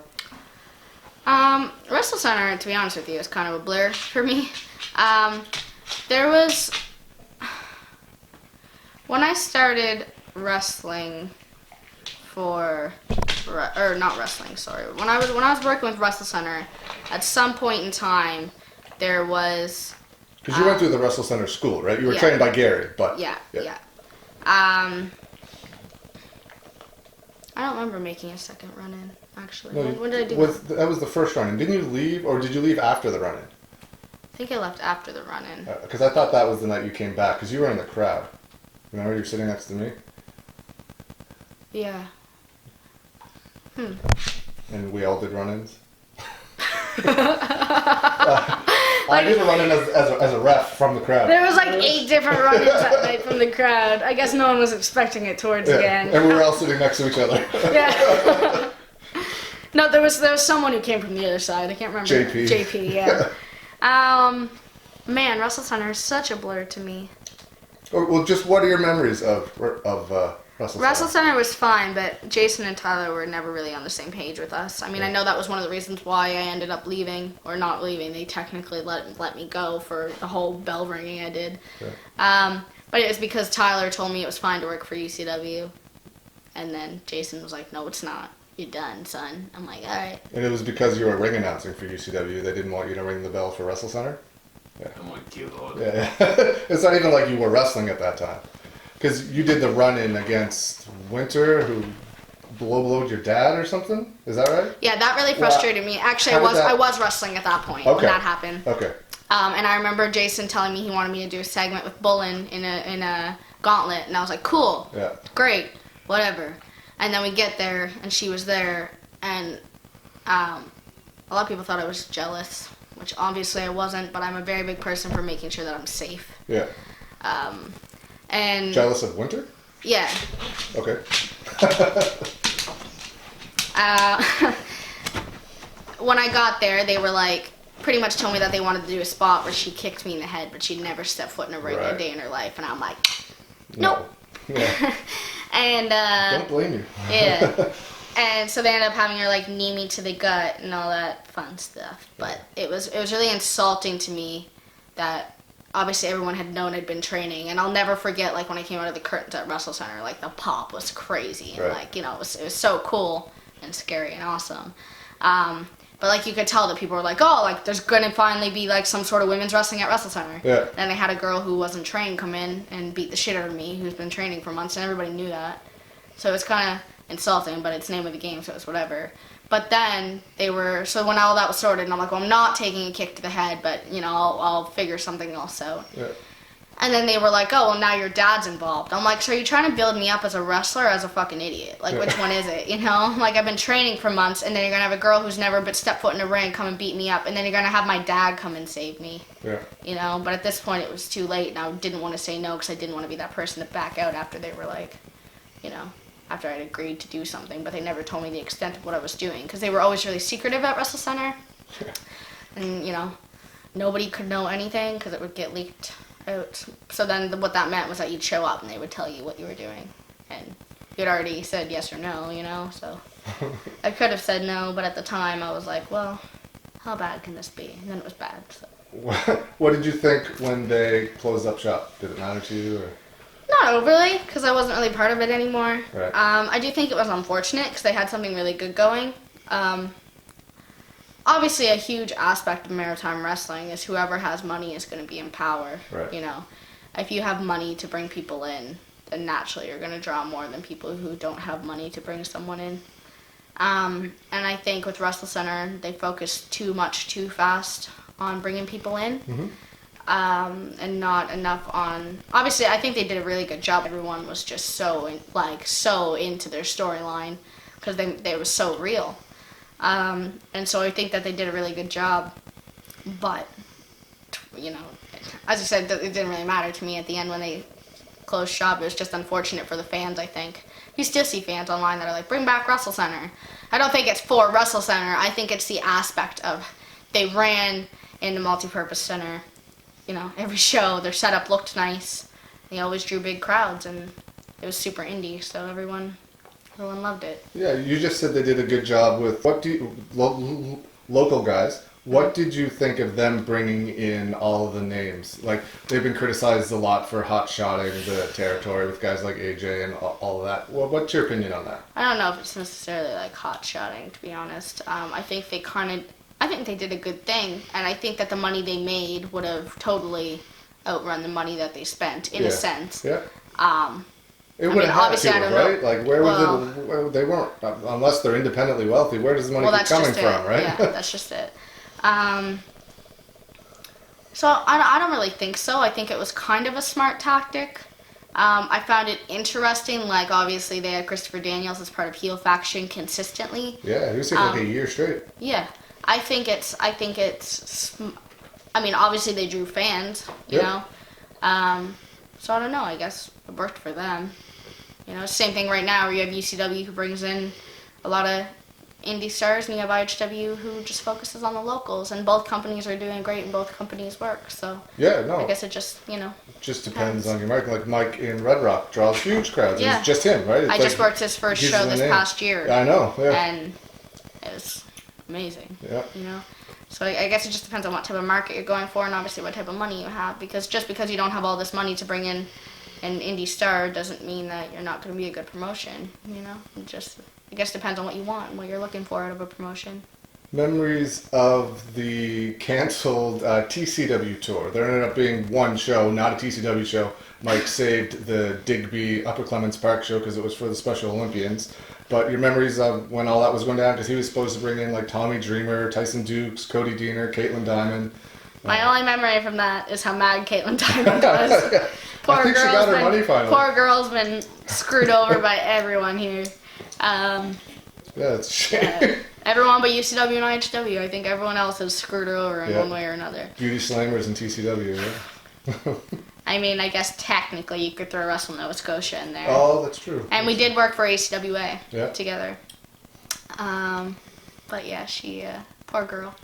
All I remember from that was just her being so angry, messaging me. I'm like, I don't know what to tell you. I'm like, I know it sucks. We all lost bookings. We all lost money, and it was good money for those couple of days. So it was unfortunate for all of us. Pick them all up at the airport, and they were like, we don't have flight info, and then I get a message from Cyril saying, the tour's canceled. I'm like, I remember Caitlin saying that to me. She's like, my flights aren't booked yet. And she's like, I don't, And she's like, what the hell? I'm like, sorry. The end of 2017 is when Eric announced, or Marcus Burke announced, that guy's got too many names, announced that he was Whatever comes to mind. Not going to be working for IHW anymore. Were you still with UCW at this point? It was the cage match. I think Titus kicked you in the face at some point. Titus kicked me in the face in November of 2017, I think. So that would have been sometime around... Was it the cage match? Was that cage match where Titus won the belt? Yeah. Yeah, so that was it. Because then I presented him the belt and then he booted me in the face. Right. So were you still working for both companies at that time? Yeah, I was. What were your thoughts when you heard that? Because you were still in with UCW then. What were your thoughts on hearing Marcus Burke not going to be wrestling for IHW anymore? To be honest, I don't really remember at that time period him saying that. So I don't know if that was more of a private thing that he was done. I remember hearing him say for a long time that he didn't like the way that IHW was doing things. Yep. And he spent a lot of time with us, and I remember him saying that he really didn't like the way that IHW was running and doing business. And I just remember thinking that if he was just going to run UCW, then that was fine. If that's what he wanted to focus on, great. I think it was when I found out that he was running in Moncton that was when it really shocked everybody. Right. Because I didn't really agree with that move, but obviously who am I to say anything, But I thought that was a little harsh. Yeah, well, we'll get there. Yeah. What were your thoughts when they presented you to get kicked in the face by Titus at the end of that? And where was that going to go? Like, was there any future plans, or was it just that to make him super heel? I think it was make him super heel because everybody at IHW has loved Titus forever. Titus is obviously one of the best wrestlers that the Maritimes has to offer. And he was so over. And they were like, how do we get Titus not so over? And they were like, how do we make him hated? Yeah. And they're like, well, Titus is so loved. The only way to make him hated is to kick Maddison in the face brutally. He's supposed to hit me with his finish after that, but the boot got such a good his boot got such a good reaction that they were like, Titus was like, nope, no more. We're leaving it at that because that was enough. And obviously the boot looked brutal. It did. Yeah. I remember though, I took the boot and I was laying there and I'm like, oh my god, I missed his boot. I missed his boot. And everyone came in, they're like, that looked amazing. I'm like, what? Yeah. I'm like, didn't even touch me one bit. I was just, it's crazy. When was your last UCW show? My last UCW show was April 2018. So it was the last tour. Who did you wrestle? I want to say Ellsworth was my last. Kenville was the 28th, right? Kenville was the 28th, and you wrestled the American Patriot the night before. And I wrestled Brett the night before that in Riverview. Yeah, okay. Mm-hmm. So they announced... Brett? Yeah. Yeah, I think. Yeah, I don't know about Brett, but it was definitely Troy. And yes, it was Brett, because it was on the pre-show in Moncton. Yeah. And then Troy in Halifax, and then Ellsworth in Kenville. So, and before that show, you wrestled what ended up being a pretty controversial match with Thad Harry Howlett. Mm-hmm. What are your memories of that? To be perfectly honest with you, I was terrified going into that match because I was really scared that Because obviously, if you take someone who has such a disgusting gimmick, God love Brett, Yep. but you take someone who has such a disgusting gimmick and you put him in there for the first time with a female, obviously, if you look at what's going to make sense, he's going to try to be disgusting when you put it together. But I remember thinking that, and I'm like, how do we have it gross, but have it appropriate? Right. And I'm not going to say any names, but I asked 3 veterans in the locker room for help that night with the match. One of the veterans gave me some ideas that were later on told that they were really inappropriate. I shouldn't have done them. One of the veterans just gave me genuinely good help. And then someone else told me to suck it up and figure it out. And then, obviously, I came back and everyone was, people were like, what the hell was that? Why would you do that? I'm like, well, I asked for help. And one of you told me to figure it out. And one of you gave me some of those bad ideas. So I don't know what you guys want from me. Like, I put the match together and what I thought made sense, and obviously, as I said, I was given some ideas, and then there was a lot of ideas that were just, put in there, but in my personal opinion, I didn't think any of them were that bad, and of course, people thought it was inappropriate, but if he's 80% inappropriate with men, how inappropriate do you think he's going to be with women? It's just logic, so, and it's wrestling, but obviously people... Maybe it was inappropriate, and as I'd apologize to everyone. I'm like, well, if it was too inappropriate, I'm sorry, but looking I asked back for at help. it now, do you think it was as bad as people made it out to be? No. No. I personally don't, but don't I mean, either. I'm really easygoing, and I'm not offended by a lot of stuff, so I can't say that I'm one of those people that was offended by it in the first place. And if I was watching it as a fan, I probably would have thought it was gross but funny. Right. And I'm just not offended by anything, so I haven't watched it in a long time, but looking back at it, going into it, I didn't see anything wrong with it. I just thought it was funny, but maybe that's from wrestling Chris Hicks so much that I'm like, oh, well, let's take some of these ideas, but make them a little bit more Brett, Right. And so coming up to April 2018, they announced that for the first time ever, there's going to be a WWE contracted wrestler and champion on an independent show in the Maritimes, Pete Dunne, and he's going to be taking on Tyler Bate. What were your memories of when you heard that? I just thought that this is going to be great money for the company. It's going to be great for all of us to be able to watch it and see something like that firsthand, be surrounded with people that are where a lot of us want to be, people who are not, formerly on the scene, that are currently on the scene, be able to hear from them what WWE wants, what they want to see. So I just thought it was going to be great for everybody all around. Ticket sales, us in the locker room, fans, everyone, I think, got some really good stuff out of that. Did you have any interaction with either one of them? Or Jack Swagger was on that show too? Yeah, I was in the locker room more with Swagger than the other two, but I had, from my interactions that I did have with Bate and Dunn, they were great interactions, but again, I as much as I try to soak up all the knowledge, I try not. Stiff you. Yeah. I try not to, try not to be a pain in the ass as much as I can. Most people wouldn't believe that for a second, but Swagger's always been nice because he's been here a couple times, and I've always had really good experience with him. Really friendly, really nice guy. But yeah. All my experience, I haven't had a really bad experience with anybody, so they're all good. Is that the first time you had met Tony Atlas, or had you have met him before? Yes, first time meeting Tony Atlas. Thoughts on Tony Atlas and Miss Gia standing on his face? Alley's open. That's a thing he does everywhere. You can look him up. That's like his thing. He was telling us in the locker room about how he gets girls to stand on his face with flat shoes, with flat shoes, and then paints them a picture of. I just remember sitting by Paige, and we were in the locker room. We were going over our match, and after our match, we were sitting there. And no, she didn't wrestle that night, did she? No, she was. No, okay, so we must have just been talking about something.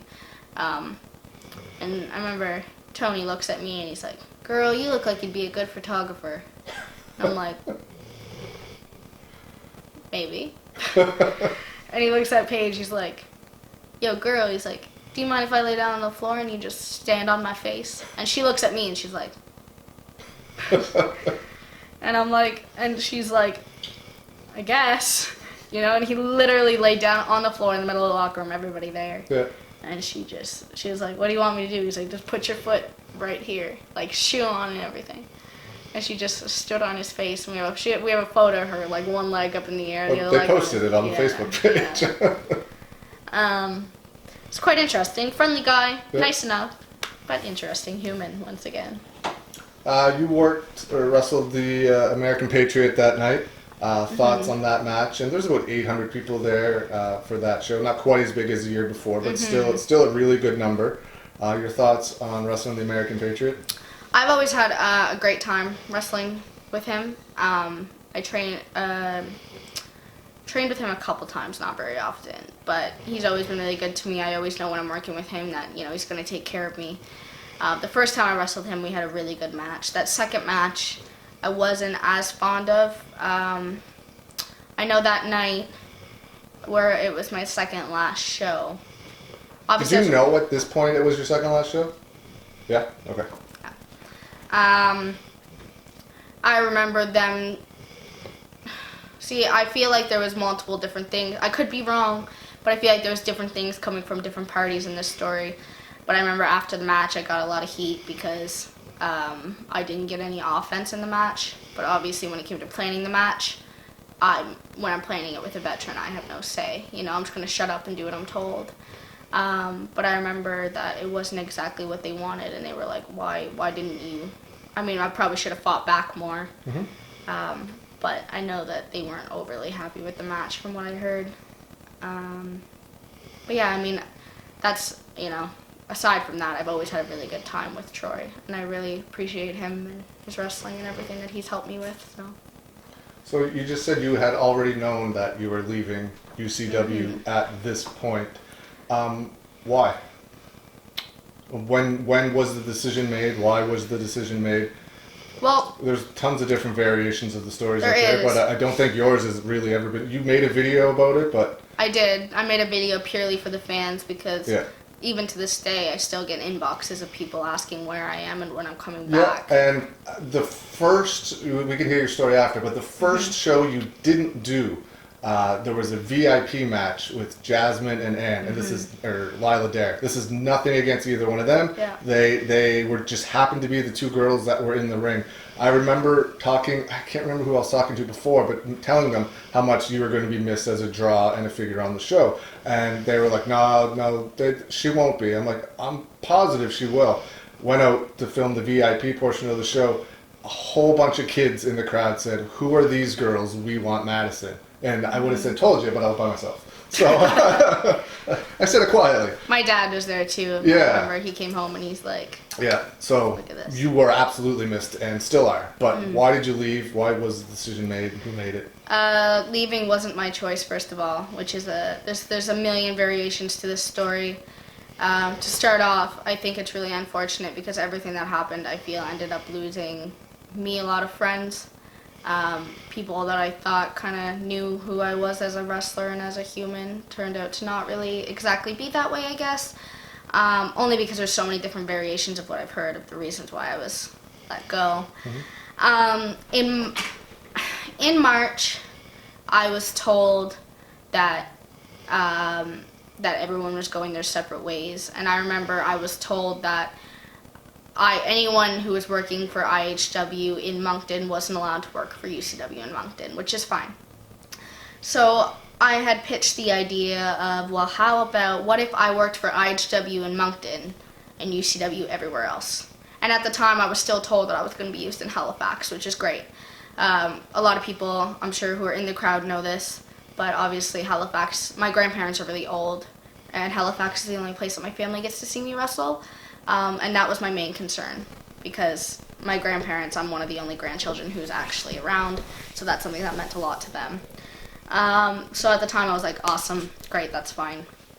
And then I was told that, like I was on the shows for a little bit longer, but everyone it was different, and you could tell it was different. And I felt honestly like that old 2017 click mentality was coming back a lot. And it's funny because I watched sabotage this interview, and I heard them say about how Durning and Chip felt unwelcomed at IHW. And I can't lie and say that I felt unwelcomed at UCW for a while. When it came to that point, it just felt awkward and unwelcoming, and they literally said it, but how I felt about the opposite place, you know? It just felt like people didn't talk to you as much, and whatever, and that was fine. And then I remember asking over and over again for a confirmation of the dates that I'd been given from UCW, and they were like, well, we're gonna talk to Chuck, and we'll let you know. And then the next day they were like, yeah, so we talked to Chuck, and we're not using any more after April. And that was that. And I'm like, okay. Like, I've been told multiple different reasons. I've been told that it was because of my attitude, that I had a really bad attitude. I've been told that it's because I never helped with ring crew. Which, in all fairness, I can give an explanation to that, why people might think that. After my concussion in 2017 with Kobe, I started wrestling like prematurely, so my head was not a lot better, and I was always there for setup, but it was tear down that I really had a hard time with, because after I wrestled, my head would be pounding, and I didn't want to tell anybody because everyone was always like, oh, just suck it up and, you know, just keep going. So I always tried to just avoid ring crew as much as I could because I was in so much pain, but I didn't want to tell anybody because I didn't want to look like a baby. Right. So, you know, a lot of people might have gotten the idea that I just didn't help with ring crew after shows. That was only, I mean, obviously no one ran in December, January. So that would have been anything that happened in March, February, March, that made those choices. Yeah. But the really frustrating thing was that the very first March show in Riverview, the night before, I'd literally like driven around the city picking everybody up to go do ring crew that night. And then the next morning I was part of ring crew, and there was only 4 or 5 of us there the entire morning setting up. By the time everybody else got there, everything was almost done. And I remember that day, like, I hauled ass. Because at the time I knew that everyone was like drifting off, and I knew there was a lot of tension, obviously, as I'd been told, between IHW and UCW. But I remember, like, that night I did so much for setup at that show. And then the next day, I was driving home with my dad. So March 10th, we were wrestling in Spryfield. I was driving home with my dad, but I didn't know that last minute my dad came up with one of the fans instead of bringing his own car, one of the guys that he's friends with. But everybody was late going home that day. And obviously I stayed at a friend's house. So when they picked us up, we were late. And I came home, I showered, and went right to the venue. And it just so happens that by the time I got to the venue, like, literally didn't make any stops. By the time we got there, the ring was set up, and the curtains were being done, and I went and asked if anyone wanted help with curtains, and they said no, that they were fine, that they didn't need my help. So I went over and I set my merch up, and after that, you know, I had someone come up to me and they were like, oh, so we heard that you don't help with ring crew and that you always just set up your merch first. I was like, man, that literally just happened, like, you know, that happened a couple days ago, and it was because I was late. You know, and I was like, and technically, as much as it wasn't my fault, if my drive home isn't there, there's nothing I can do about that. And I didn't want to come to the show all smelly and gross, obviously. Right. You know, so I went home to have a shower. Your opponent would not appreciate that. Yeah. Right. So I mean, that's one thing. Everyone supposedly said that I was slacking on ring crew really bad. But the interesting thing about it was that when I was told I was let go from UCW officially, like that April was my last shows, I had texted Chuck, and I said something about tickets, because my dad wanted me to ask, you know, what to do with the rest of all, like, the ticket stuff. And I had said something like, you guys aren't using me anymore, or something like that. And he instantly called me, and he's like, what are you talking about, you guys? And I was like, well, I was told that, you know, you were on the phone with someone, and you had said that you guys weren't using me anymore. And he was like, well, that was purely that person's choice. And he's like, that person told me that you were undeserving and that you never helped and that you shouldn't be booked anymore. And I was like, okay, well, that's obviously not true. Like, you know, I was like, Chuck is there every time we're setting up the ring. Mm-hmm. And Chuck said to me himself, he's like, Maddison, he's like, I know that you haul ass. He's like, I watch you every single day at setup. He's like, I don't know how these other people would say that you're not there when none of them are ever there for setup. You know, so how are they? I've seen you do it for years. Yeah, there's no question about it. Yeah, so they're like, how how are you going to say that, or how are they going to say that you don't help if they're not there? Yeah. And I was like, okay, well, if you see that, then why are you letting them make that choice that I shouldn't be there anymore? He's like, well, because I'm not going to turn my back on my bookers, even though I know that he's like, I know that's a lie, but I'm not going to turn my back on them. I'm like, well, right there, that just proves, in a sense, what type of person you are. If you know that that's not true, but you're going to just go with it because you don't want to, you don't want to go against the word of everybody else, which is fine. But I've heard of so many different stories, and that's where I really run into the problem with it, is because I genuinely feel like I lost a lot of friends. A lot of people don't believe that, I shouldn't say a lot of people don't believe. People believe that, it was my attitude, it was my etiquette, it was not setting up the ring. Now, another really common story that I hear a lot is in May, Charlie and I went out and did a tour out west. And apparently someone who we were no longer on good terms with was checking up on us, seeing how we were doing while we were out there. Now, this very same person had told us, go out because you're not working for UCW anymore, make money, go explore Canada, get your name out there, blah, blah, blah.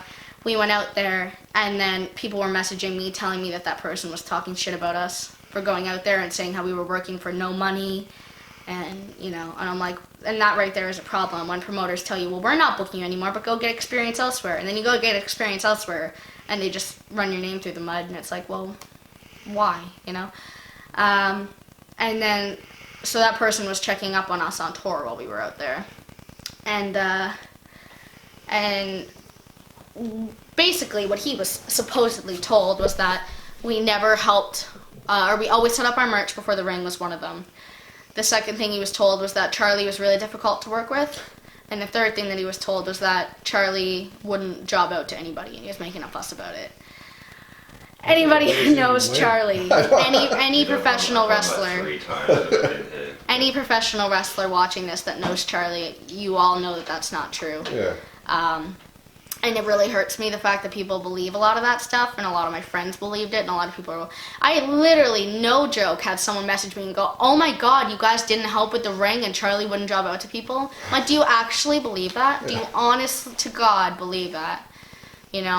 And so either way, to be honest with you, I will never deny about setting up... It wasn't always either, that was the thing. There was a couple times where we did set up merch before the ring, and I will fully take responsibility for that. But everybody has their reason. When you're on tour for 30 days straight, everybody has their reasons for things. Everybody makes mistakes. Everybody does stuff.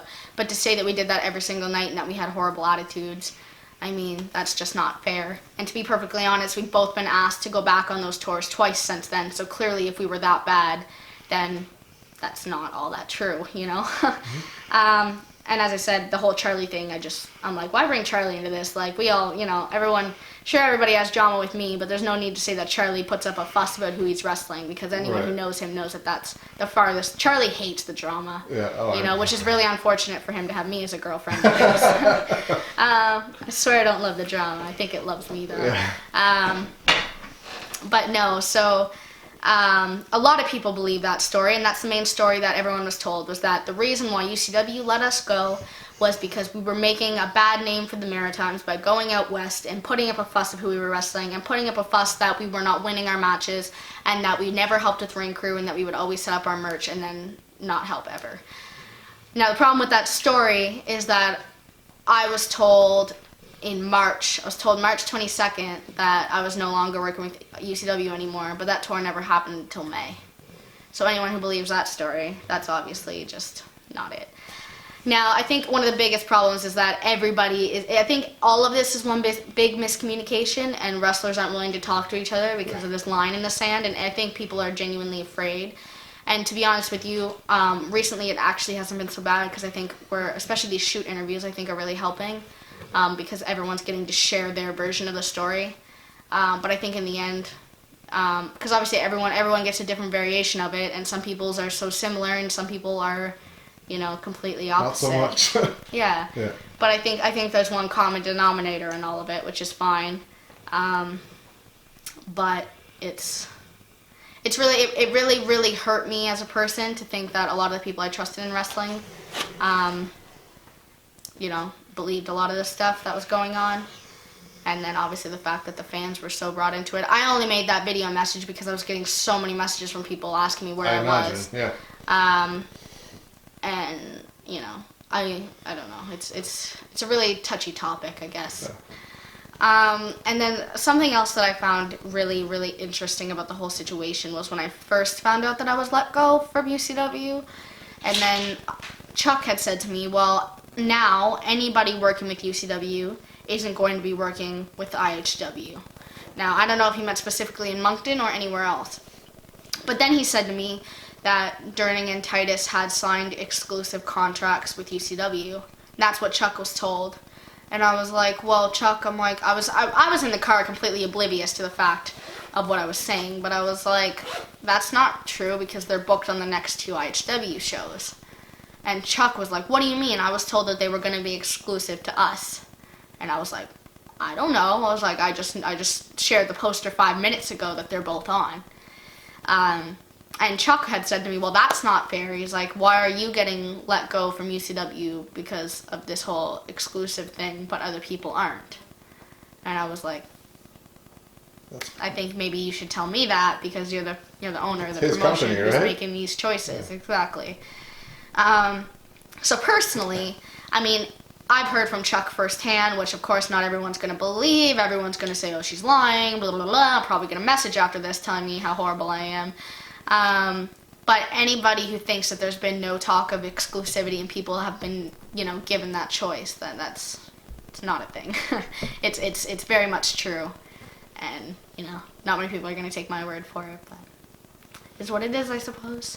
You mentioned the wrestling world's a pretty small place. Mm-hmm. You mentioned that people were following you out west from here, complaining about what you were doing and stuff. Has it affected you anywhere else you've gone? You've been to Mexico, you've been to the UK and other countries over there. Has it affected you anywhere else?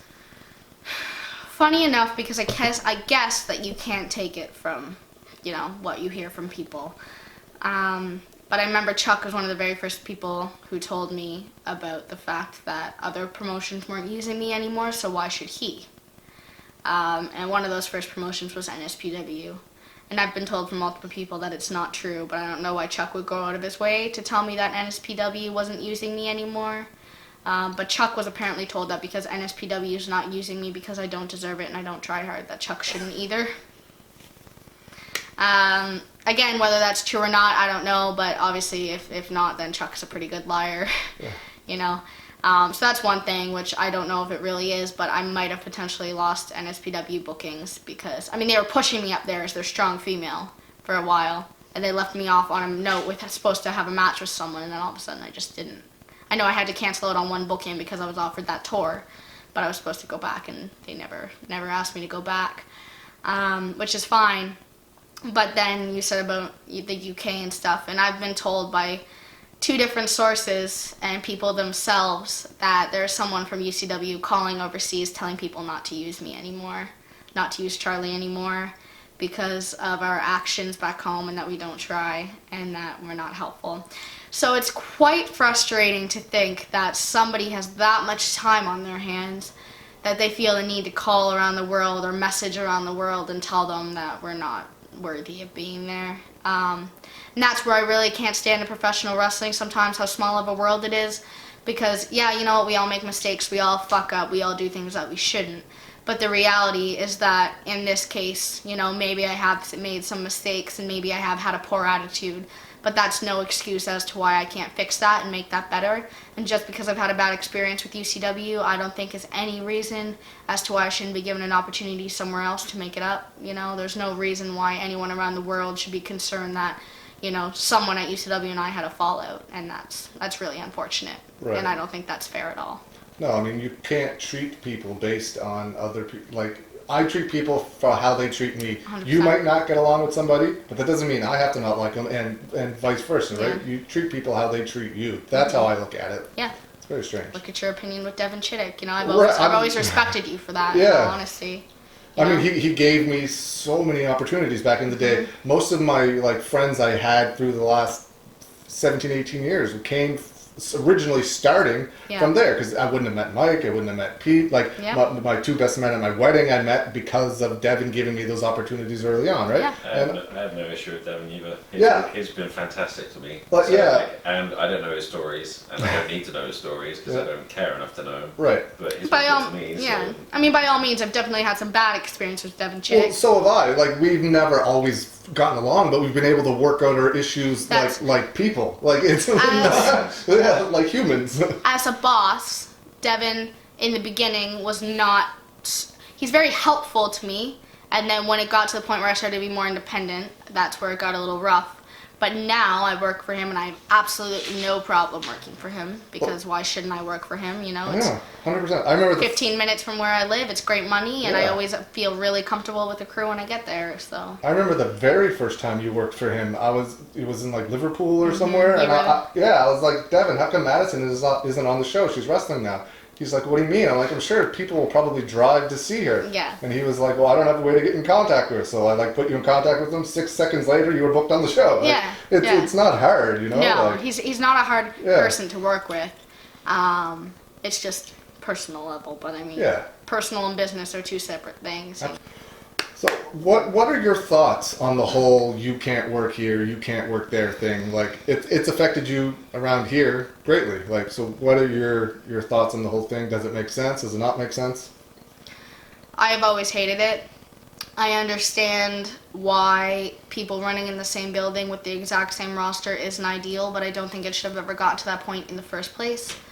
But aside from I shouldn't say our, IHW and UCW situation in general, if you put that off to the side, I think exclusivity is horrible. People hated Wrestle Center for the exclusivity aspect of it. So I don't see why anybody else should be any different. I've always agreed with if they're not paying your bills, then you should be able to work for whoever you want. I think that our situation in particular is really unfortunate because now, just because of the running of one same building, all of us lose half of our bookings, Sure, IHW might only run 10 shows a year, but why wouldn't those people want to have those 10 extra shows a year?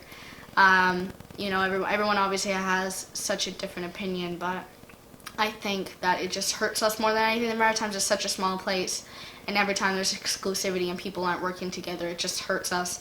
And I think this time is something really different because the fans are so involved, which is really unfortunate. Obviously, there's a lot of petty online drama, but there's certain wrestlers that have a lot more wrestling fans on their page than other people.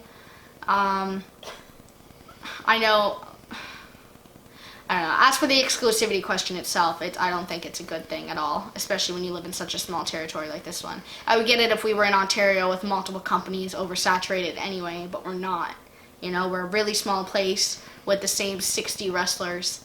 If you take out the half of those wrestlers that aren't properly trained and just aren't very good, you've got 30 wrestlers, which is still too big of a number to have all of them on a card. But when I started, everyone was working together, and we were getting so many bookings, and now it's...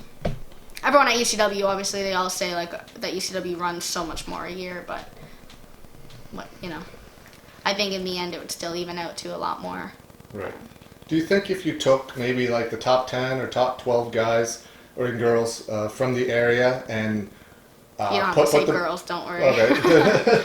Wrestlers from the area and put them all under one banner, egos aside, everyone gets along, do you think that would be a better option, or do you think it would just turn into the same thing because the other 20 people would just start their own thing up again?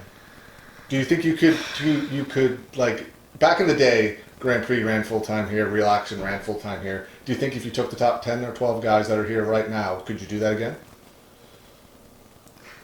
I don't know if you can run full-time.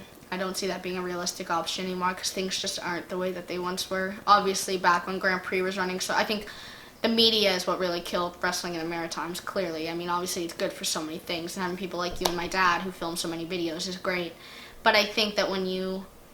Obviously, it's that kayfabe that's not there, and that's why wrestling is so different now, and that's why I don't think that you'd be able to get that same reaction now. I know personally, I meet a lot of people who used to watch Grand Prix a lot, And now they're like, oh, wrestling's super fake and stupid. But I used to love it back in the day, Grand Prix wrestling. Yeah. It's like, well, you know, half of us are like bred by them, you know? Right. Like it, you know, Granddad Leo Burke, you know? What do you think the difference is between like them saying that stuff was real and this stuff was fake, but knowing that it's none of it is, right? Yeah, I think it's the kayfabe aspect. Yeah. Yeah, big time.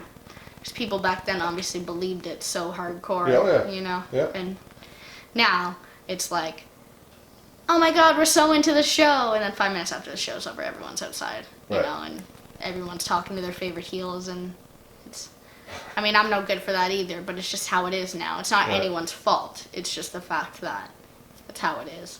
Do you think it could be compared to like more of a play or Broadway show, or do you still think it should be as like bad guys, good guys can't talk to each other in this thing? Because, like you said, everyone knows what it is now. But if you go to a Broadway play, there's probably a villain in that, but you could still go up and talk to him after the show. Or do you think it still it would be better if it was the way it was before? Do you know what I mean? Yeah. Because it's like a live action movie now, right? For people. I always describe wrestling as a movie. Yeah, You know, me too. you're paid money to portray an actor. Yeah. You know, and some movies you have two people who are in love who fall out, so it's not pure hatred. Yeah. You know, some movies you have someone trying to kill the other person. Sometimes you have a gang of bad people trying to, you know, and but I think there would be a lot more money to be made if it was the way that it was back then. Yeah. Now, I think for women, it's probably better the way it is today. Yeah. Only for the fact of the realism and the kayfabe that everybody knows that, you know, we're wrestlers. People don't think we're shoot fighting and, you know, I'm going to wrestle Brody Steele and I'm going to win, you know. So I do think that there's different aspects to it. I think for men, to be honest, it's probably would be better if it was more money to be made if it was the way it was. But for women and for me personally, I think that today's is where we're at for probably the best scenario. Now, here in the Maritimes, we were drawing the biggest crowds before social media was a thing. There was such limited advertising avenues available back then, but they were drawing bigger crowds on a more consistent basis. Yeah. Nowadays, you have way more other options out there to be able to advertise from, but we're drawing okay, but it's nowhere near what it used to be. What do you think the difference is? Well, I mean, as you just said, like, there was limited advertising, you know, so people all saw, and that's one thing, too, people all saw what there was for advertising, you know, sure, there was only a limited amount of advertising, but if there's a limited amount of advertising, then there's only a limited amount of advertising that everybody else gets to see, you know, or now, I think there's so many different resources and so many different things that, you know, people can go up and poster every aspect of the city, and there's still 20,000 people who haven't seen one poster, you know.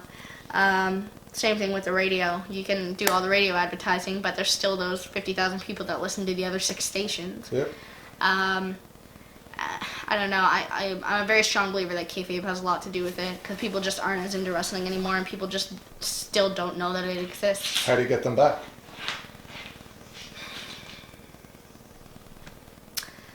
I almost feel like, in a sense, it's too far gone now to go back. I don't think that, I mean, the media is only going to get worse, you know, the exposure and all that. I mean, as good as it is, I think it's only going to get worse for maritime wrestling itself. You think shows will go down? Not necessarily that they'll go down. I mean, I think they're not going to go up right now with everybody not working together. Right. You know, I've always been a strong believer that one massive fucking maritime company would, you know, that's what the fans all want online, you know, but it's obviously people, you know, Chuck doesn't want to get rid of UCW's name, you know. You've got 5 people now who own IHW, but IHW's been around for so long, and it's been the most consistent company. Yep. You know, so you have UCW and IHW who both will never forfeit those names ever. So that's a reality of that. But I think that it's so hard to say. But Yeah, no, that's fine. You've done a couple death tours. What are your memories of those? And people can't really compare those to anything if you haven't been on it. So describe what it's like. I've only done one actual death tour. I've done a couple 3-week versions of the same type of tours, not to the extent that my 7-week winter tour was. They're quite brutal, but they're amazing. They're an amazing experience. You get to see some crazy scenery. It really is amazing, but I think it's a test to see if you really want to be a wrestler. Like, if you want to be more than a weekend warrior and you try one of those tours, it tells you how much you really like wrestling. There's a lot of, obviously driving on ice, and if it gets hot, then the ice starts to crack and melt, and it's terrifying, and you crash a million times because the roads are pure ice. It's like driving a band on a skating rink downhill and hoping for the best, But the tours themselves, I've always had so much fun. I really enjoyed the company that they're with. And the ring's smaller too on those ones you did? Because I know Tony Candella's is really small. It's like 10 by 10 or 12 by 12 or something. Well, basically, the company that I work for, the ring is really low to the ground, but it's a 16. Okay. Yeah, it's just the way that the ring compacts. So it's like metal corners, metal support beams on the sides, but it's all wood that connects it. So there's like a couple metal supports, and then it's all wood, so it all compacts really small. Well, it's good that it's a bigger size, because I don't know about now, but like if you read Edge's book or Lance Storm's stuff, they talk about how the ring was like 10 by 10 or 12 by 12. Yeah. Edge could like lay down and touch both sides at the same time. So it's good that it's not like that now. Yeah. You mentioned it earlier, but you had a match with Kobe Christ in Spryfield that was for Cody Blade's Maritime Wrestling Championship. Yeah. There was a spot in that match. Kobe talked about it in the interview I did with him. Where I died. What are your memories of that? Did you have any memories of that? I remember staring at the ceiling. What happened? Saying exactly what Kobe said. I think my natural instinct was to bump. Obviously, there was a huge spectacle of people wondering if he pulled me too hard. I don't think it was either of our faults. I think it was just, obviously I knew what he was doing, and my head was like, I know what bump this is, and I just died.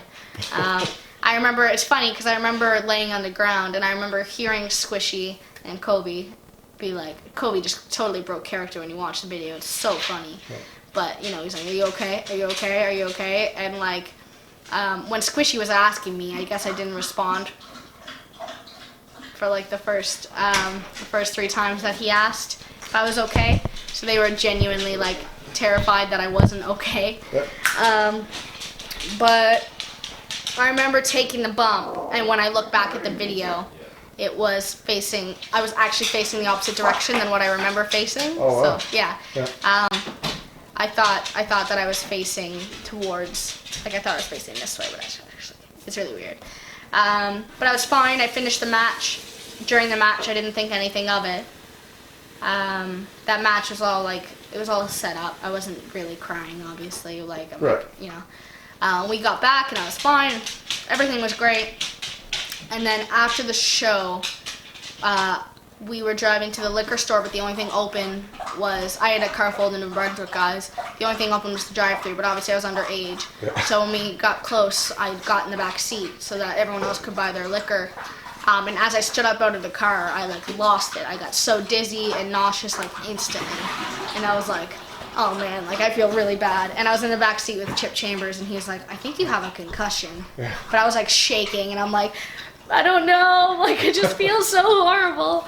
And then we got back to the house, and my dad we always sat around and watched all the matches, and my dad put it on, and I've never seen Titus cringe so bad ever. We watched it, and when Titus's reaction was the way it was, I was like, yeah, I think that was bad. Yeah, it looked nasty, yeah. Yeah. It is funny though, because whenever I tour now, they're like, have you guys ever had a concussion? I'm like, yeah, look. Yeah. But yeah, first concussion, it really threw me off. It was not a very good time in my life. I was in the best shape of my life, and they were like, hey, you can't work out for a month. Yeah. Yeah. And I could have controlled that better with my eating, but I just didn't, because I got really depressed after my concussion. Right. Because I was really scared because it was obviously bad. And when I got to the hospital, they thought that I had broken some bones in my neck. but luckily I didn't. So it was a really terrifying thing. So I did get quite depressed after that, and it was really, really hard for me to cope with. So. You also you dated Cody Blade for a while. Yep. You guys, after you broke up, you had a loser leaves town match against him. Yep. How was that? I mean, because a lot of people when they break up don't really get along. Not only did you have to get along, you had to trust each other with your bodies for that night. Yeah, that was. To be honest, I was really. I mean, obviously, I know that we had a storyline leading up to the fact of me defending his belt, all that nonsense. But I was really unhappy with the fact that our relationship was taken so seriously after. I mean, everyone knew that we broke up, and I thought it was really unfortunate that we had to have a match like that. As you said, the thought of, oh, I just broke up with this person and now I have to put my life in their hands is not a super great feeling. And it was genuinely pretty awkward. But I mean, the match was fine. It was safe, and that's what matters. But I don't think that anyone should have to be put in that situation because it's not. I mean, as much as Charlie and I didn't want our relationship to be public, really. Turned out being public, but that was our choice, not a promoter who wanted to push a relationship's choice. Right. And that was the difference between my last relationship and this relationship. And I mean, you know, it was. I don't think anybody should have to go through putting their public life there's just so much vulnerability in a situation like that it was really uncomfortable, and it was a hard thing. Now there's a bar in Dartmouth that Mainstream Wrestling used to run, and now VCW runs. It's run by the same person, Devin Chittick. It's pretty famous within like the maritime wrestling world for just being a crazy place to have shows.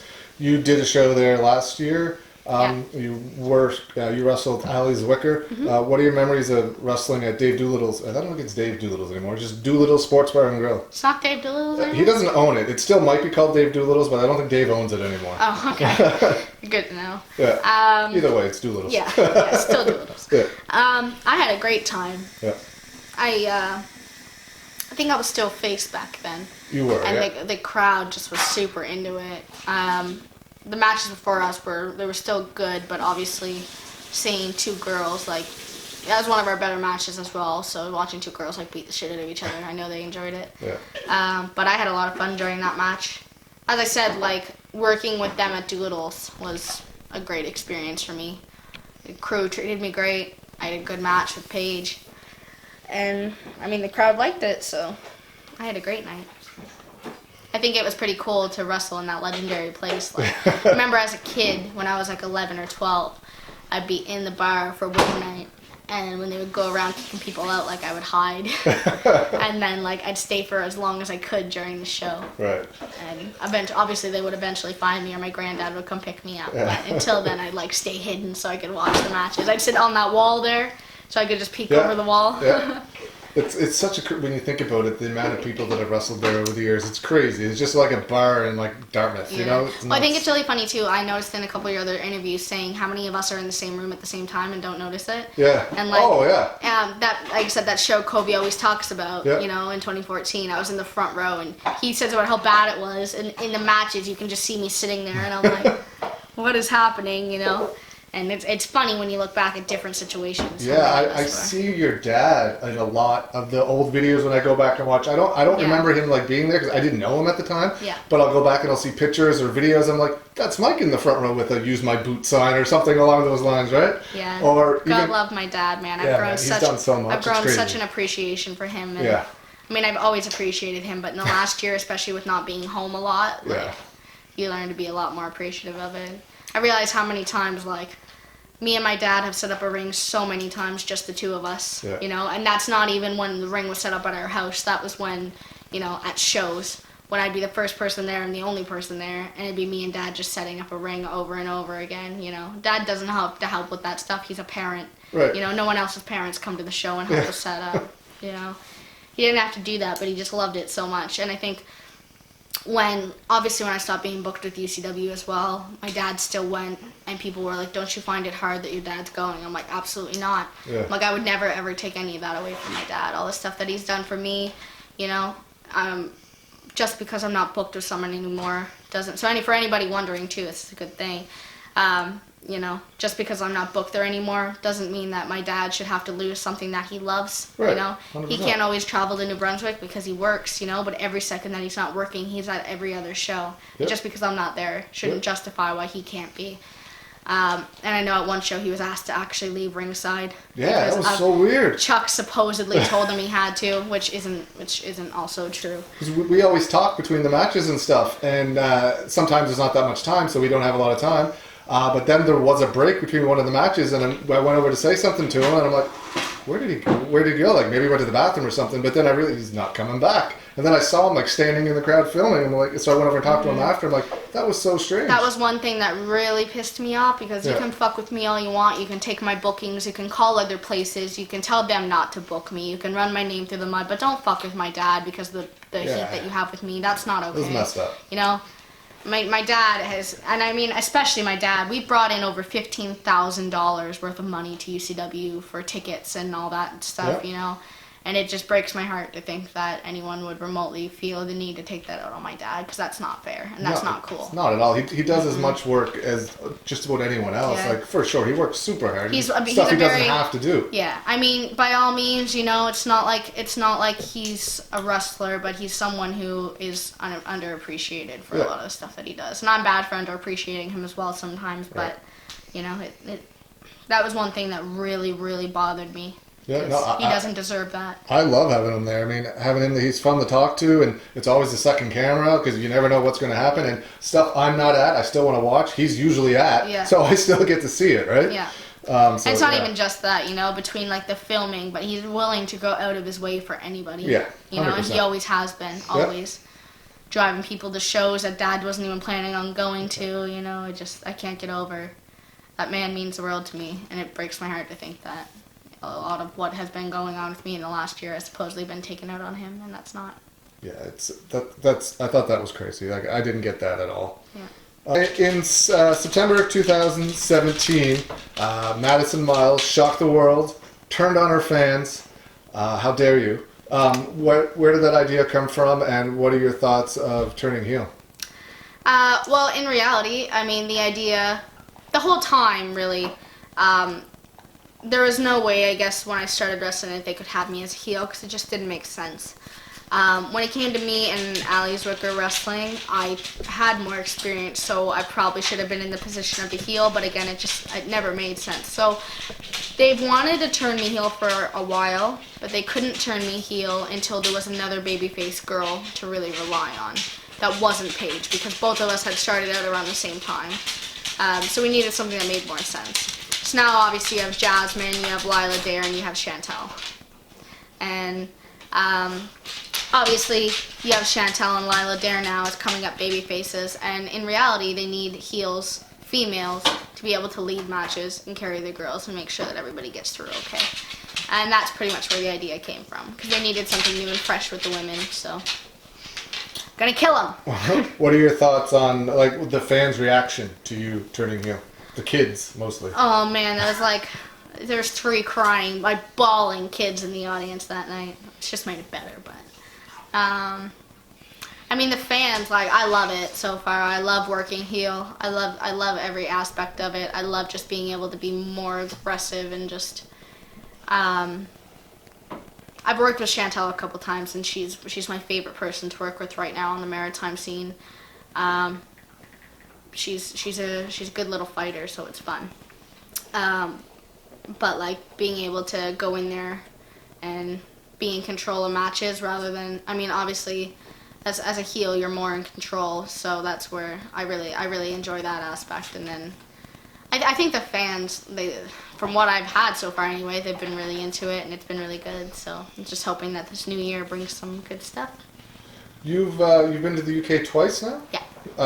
Talk about how you got booked over there and your experiences wrestling over in the UK and all the other countries over there you've been. Germany? So funny enough, Obviously, as I'm dating Charlie, a lot of people have said that he's gotten me everything over there, blah, blah, blah. I don't discredit him for anything. I don't take any of that away from him, except the fact that both of those times that I've been over there, a majority of my bookings I've gotten myself. So anyone who thinks that I just wandered on over there, that's Charlie's little sidekick, guess again. No, I mean, I reached out to a couple promotions that I knew from Caitlin Diamond, a couple promotions I knew from some other girls who accepted a lot of out-of-towners, a lot of Canadians. So I started over with British Empire Wrestling was my first booking. And I had obviously reached out to the Knight family, who have been nothing but amazing to me. They've always treated me really well. I've only been there twice, but they've been amazing both times. And then the other promotion that I ended up reaching out to was DOA. The belt over there? Yeah, the belt over there. And that was with Charlie's help, because he had worked for them before. So I had reached out to them knowing that I was going over. And then I had a really good time with DOA when I first went over, which is really good, because it seems as though I made a lasting impression. And then this time when I went back over, worked for a bunch of different companies, but the two highlights obviously were getting to go to Northern Ireland and Germany, and both of those experiences were just unbelievable. Germany was an all-women's show in a packed arena, and the setup was just insane. And I'm so grateful for Germany and Ireland, and both shows were just so fun, and being flown to different countries was a huge milestone for me this year. So overall, it was just a lot of reaching out to people, and a lot of just, keep on trying. And a lot of flights in the UK, they're not very long, and if you're a frequent flyer, they're good prices, so that's what I always heard. They're really cheap over there. Yeah, so you just have to kind of get the right promotion at the right time and catch someone's attention at the right time and hope that they have a spot for you. And so far I've had a lot of luck with that, and I'm hoping that next time I go over it'll be in the same thing. I've got some really good stuff lined up for this year, so I'm hoping that everything works out according to plan. Awesome. And what about Mexico? How did you get down there? Mexico, I was actually contacted by a promoter, okay. And he had asked about... Was LLF? Was that the promotion? Yeah. He brings in a lot of different fly-ins. Yep. He runs a customs promotion, and he runs a regular, he runs a customs portion, and he runs a regular promotion, but it's really, really good money down there. And Sandra, my best friend, came with me, and we just had a phenomenal time. We were taken care of, hotel, all our meals paid for. We were taken to explore the mountains. We were only there for like 6 days as well. So it was really, really great money, and then being taken care of completely. So that was an amazing experience. It was breathtaking, really. I mean, this year I got to wrestle in 6 different countries. That's amazing. Yeah, I'm really, really, really proud of myself. And it's a really nice feeling, as heel as I am, to be able to represent the Maritimes. And as you said, no one really travels anymore. But later this year, it looks like Peter Smith and I have some stuff, and like obviously us and Charlie and Pete and Mike Hughes. Like, there's a very good chance that we will be popping up around the world at the same time, all 4 of us. That's awesome. Just another Canadian girl going down to Mexico, like Sarah did. Yeah. Right. Yeah. Do you have any aspirations to go back down there?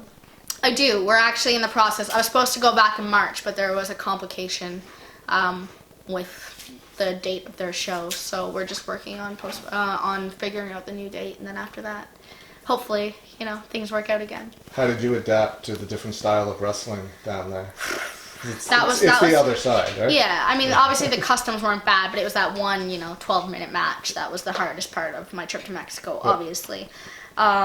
It is a well-known fact that Mexican wrestlers wrestle a lot stiffer than Canadians and Americans and everywhere else in the world.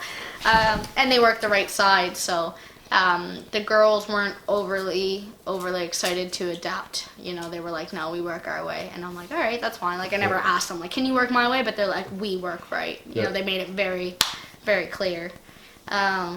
Style, I mean, like I said, working the right side was the hardest thing I've done yet, but especially with girls who only partially speak English, Right. But I'll never discredit it. It was amazing for what it was. Awesome. And you mentioned like Brody Steele and those guys. He's taken over India in the last couple of years. Any aspirations to go over? You said do some traveling with him. Any aspirations to go over there? Yeah, we have I don't like to jinx anything, and I don't like to talk about anything before it's set in stone, but Peter has been a huge asset to Charlie and I this year, and surrounding ourselves with him is one of the best things we could have done. Yeah. And I mean, I've known Peter for 14 years, which is really crazy to believe. When I'm only 19 years old, I've known him for 14 years. And I'm really grateful for that man, and it's exciting to think that, you know, that Peter that I knew when I was 5, that I, you know, have the potential to now travel the world with him. Yeah. And I mean, he's such a good role model because I'm a strong believer in wrestling about that money aspect of things. Mm-hmm. And, you know, Peter's like my role model in the Maritimes for getting out and making money and believing in your worth, and although you're different from somebody else, it's not letting that affect you, and, you know, just going with what you've got. And so I think this year is going to be really good. I'm really excited. And you recently, or last year, worked for Red Rock Wrestling for the first time. Your thoughts on that opportunity to work for Mike Hughes over in PEI? It's a long time coming. I was so thankful for that, and you know, Mike, the fact that he's willing to. Mike doesn't have just anybody on his shows, so it was amazing. It was so cool. Everything about Red Rock is right, you know. Yeah. Their setup is right, their ring is right, their roster's right, and their crowd is right, you know. And I'm forever. I don't know. I'll just tell you over and over again how grateful I am. But it was awesome. Will the fans of PEI get to see you this year over there? Should be. Should be. Things are in the works. No date set yet, but should be. Thoughts on IHW announcing their pay-per-view deal with Fight TV? That's pretty huge. It is huge. Yeah. It is huge. I think it's going to be so good. I'm really hoping. I mean, Peter Smith said it best. He's really hoping that the pay-per-view can kind of bring everybody back together. Yeah. You know, he's told me that he's happy that, you know, anyone who might potentially want a spot on that show, just reach out to them. Don't let your ego get in the way. You know, just reach out to them, because he wants this to be like a part of history in the Maritimes, and he wants everyone to be involved. And I know that I have some ideas for that show, and I think there's going to be some good stuff coming. So. Awesome. What advice, or what are your opinions on the new girls that are breaking in? Because for a while there was no girls, and then there was just you, but now there's like Jasmine, who's 16, and then there's Lila Dare and Chantel, and there was Ali Zoker, but she's out west. What are your advice for those new girls that have just been around for the last year? The Maritimes have a really poor history of training. You know, our training schools here only ever last a couple months, and then they're gone. All of the girls live up in New Brunswick, and there is a school in Halifax, you know, but it's all about that effort, and that if you want it, you have to come down and train. Those girls are still at the point where throwing a clothesline isn't proper technique. Some of them obviously catch on faster than others, but my you know, they all have really good characters. You know, Anne's a natural baby face, Jasmine's a monster. She's got a big heart. She's a great girl. And then you have Chantel, who's probably the most natural of them all. But, you know, they all have their characters developed, but it's their wrestling. And, you know, I'll never say that I'm a fantastic wrestler. But the girls just need to tighten up their basics. They need to get a good hard slap in the face of what wrestling is, I guess. So that'd be my biggest advice to them. It's just, you know, they have to get to training. They have to practice their craft, and even if that means before the shows, that means before the shows. I've always put my help out. I've always offered to help people, so my help is always there no matter what you hear from other people. Because that was another big issue too, that a lot of people think that I'm still jealous, and I can promise you that I'm not jealous, you know, but you can lead a horse to water. I don't know what you would be jealous of. You can lead a horse to water, but you can't make him drink. I'm always there to help you, but if someone's jealous, it would be the other way. In my opinion, they'd be jealous of you. I don't know. That's what would make sense to me. It's just the rumors. It's the rumors. Yeah. That I don't like people, and I'm scared they're gonna take my spot. I don't know. I've told the girls a million times, come to Halifax. I'm absolutely more than happy to help you. Good. Yeah. Do you think, You went to a lot of the Beauty Slammers shows when it happened. Do you think a tour like that could happen now? Not necessarily with all just the local talent. Do you think the Beauty Slammers tour I hope it's not local talent. It'd be for women. was too soon? Because now women's wrestling has exploded. I think that Beauty Slammers tour should have been the most successful thing to hit the Maritimes in the last 10 years if it was done properly. Sorry, Devin. But, you know, that could have and should have been the thing of maritime wrestling. Yeah. Because there were obviously some really legit wrestlers. It wasn't just like a bunch of shitty girls. Yeah. You know, it was a great roster of girls. I do think that now it would draw, but the question is who's going to do it. Right. You know, one company has the money to bring girls in, one company has the girls. Yeah. So, what are you going to do? That's right. You know, I think it'd be great, and I do think it could draw. I think it really would draw now, actually, now that I say it. Yeah. But I agree. You know, even if you know, the company with all the money wants to bring the girls in and wants to book us all to wrestle, none of us are going to say no. Yeah. Who would be, if you could book 8 girls for a tour, who would you pick? From anywhere. Yourself, clearly. I guess. Just name a couple. Who would you use on a tour? You don't have to list 8. Yeah. I can tell you some of my favorite girls from each area that I've worked with a little bit. Yeah. Obviously in Ontario, you have Bia, who was here before. Yep. You have like the likes of Spinelli. Yep. And Jodie Threat's a new upcomer who's really amazing. She's a great human. I met her when she was, I think, like 6 matches in, and now she's doing amazing. She's one of the most talented women in ring that I've ever seen. Then obviously down in the States you have like Caitlin and Jocelyn. Yep. And then, you know, out in BC you obviously have Bambi Hall and her sister Liza. And you have Scarlett Black out there, and obviously now Ali Zwicker's out there as well. Trying to think. I don't even know where else I've been. It's over in England. One of my favorite people that I met over there. Her name is Mercedes Blaze. She's relatively new to wrestling, but she's one of the most kind-hearted people I've ever met, and she's really good as well for only being. I think I had her like 10th singles match with her, and she's just so good. She quickly became one of my best friends over there for sure. So yeah, I mean, I probably base it around a lot of Canada girls, because right now, like, there's a lot, I don't know, there's just so much going on. I mean, I think a lot of the Ontario girls would draw. You have Giselle Shaw as well, who's, yep. I've never met her, but she's obviously doing really good as well. She's over in England. And then I know down in the States, like, there's a wrestler, her name is Moxie Molly, and I met her in Vegas, and she's done, she had a segment on Raw where she had a match, and she's going over to England this coming year. She's really good as well. So I guess it's hard because you only really know, Kat Von Hees as well, obviously, is an amazing one. But you only really know the people that you work with, I guess, you know, so, but those are some of the great girls that I've been on the road with. You're friends with Kelly Klein. Oh yeah, we didn't even mention her. Yeah, no, but ever any talk of going down to like the Ring of Honor dojo or anything like that? I've spoken with her about it. It's just every time we speak about it, the timing just never works out really. Right. But I'm definitely hoping to do it in the future if all works out. So.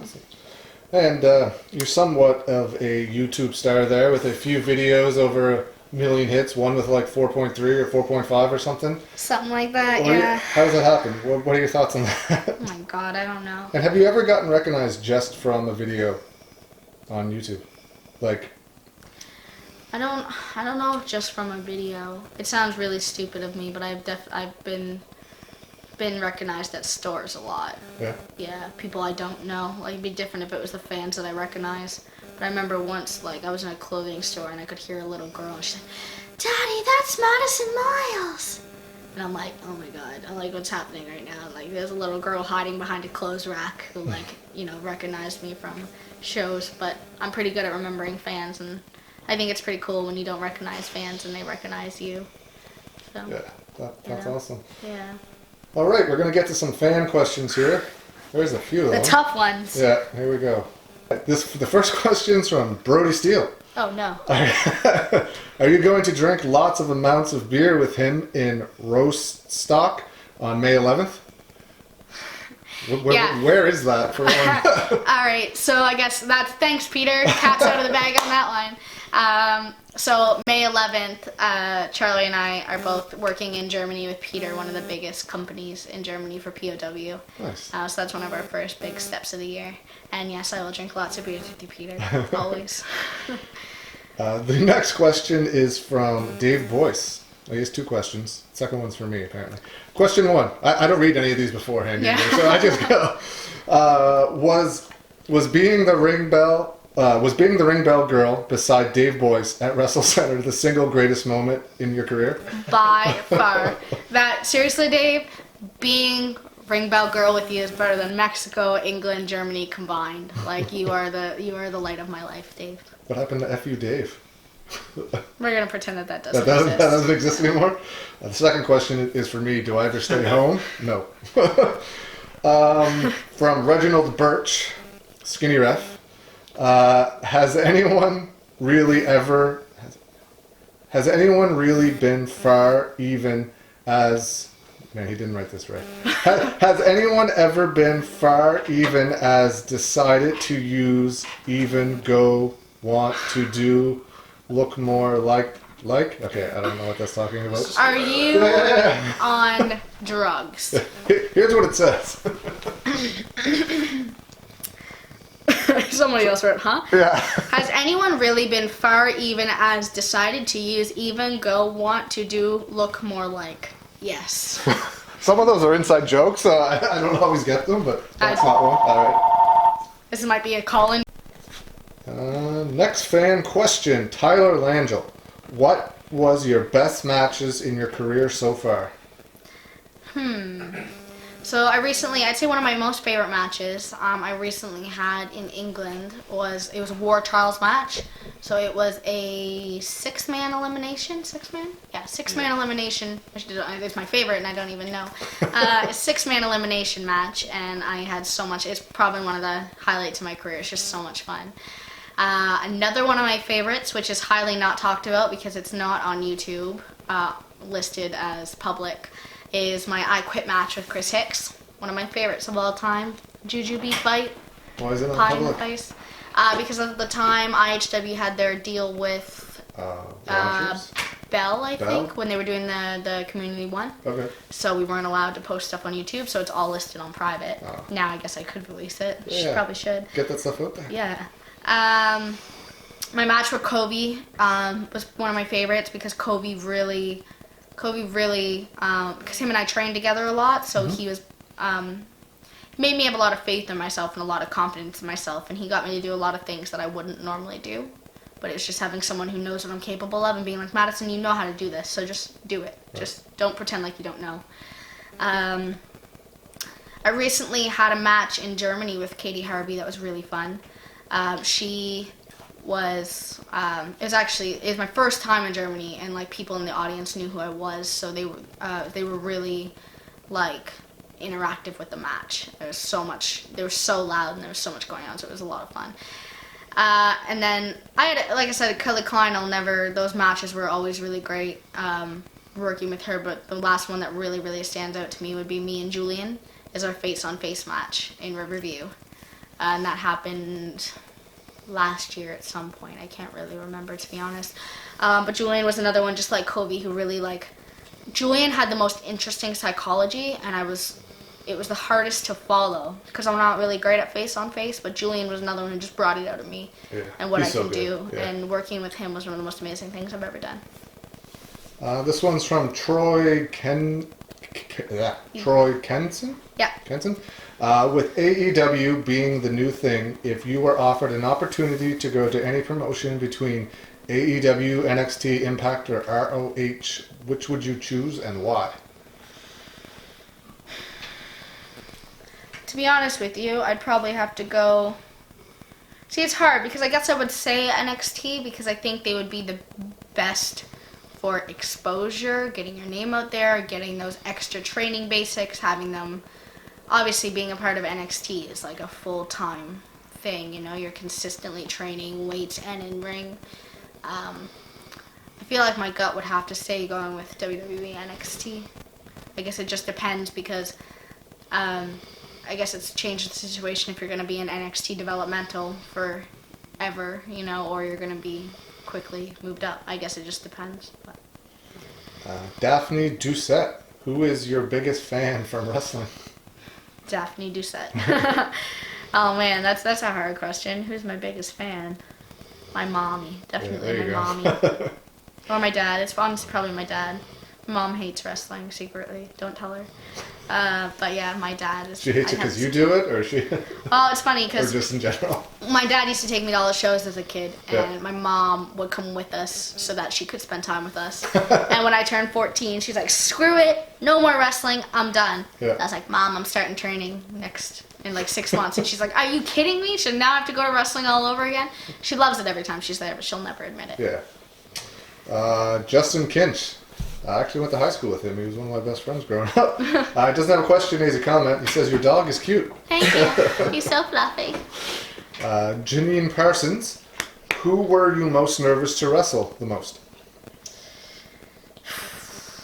To be honest, I was having those bad wrestling dreams about wrestling Kelly Klein.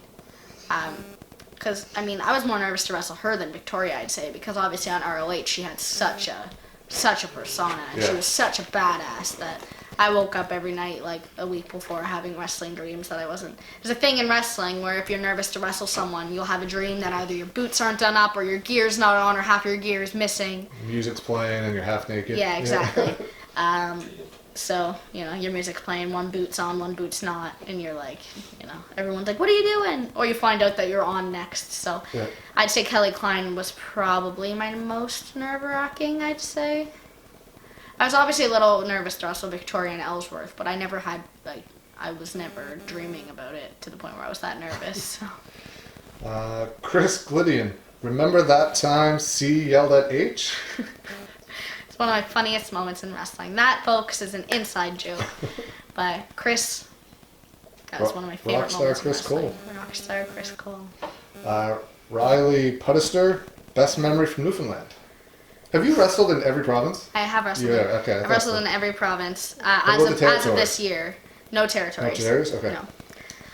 No. Oof. I mean, the fan interaction was really great because obviously they'd never seen women's wrestling before, but more specifically than that, in the front row there was a section of disabled and handicapped people, and there's a thing about anyone, excuse my political incorrectness, but with special needs in wrestling, that there's something about wrestling that really, really brings it out of people.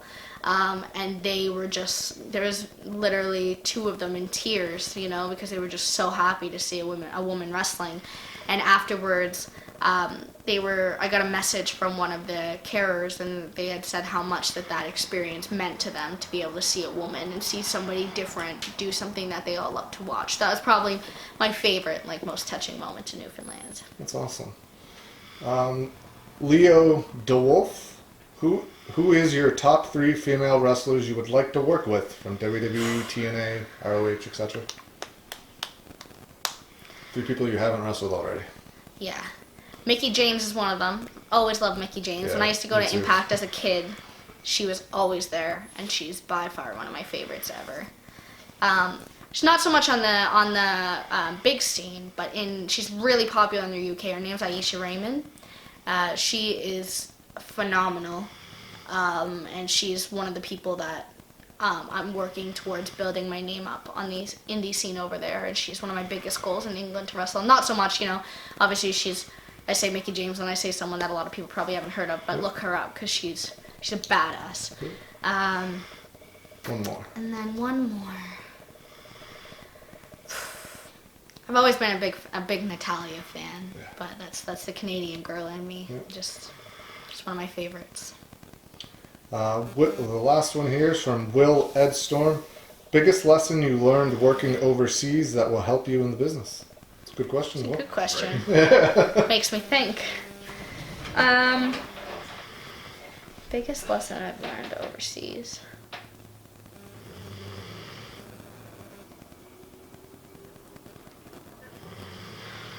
to be honest with you, I wouldn't maybe call it so much a lesson.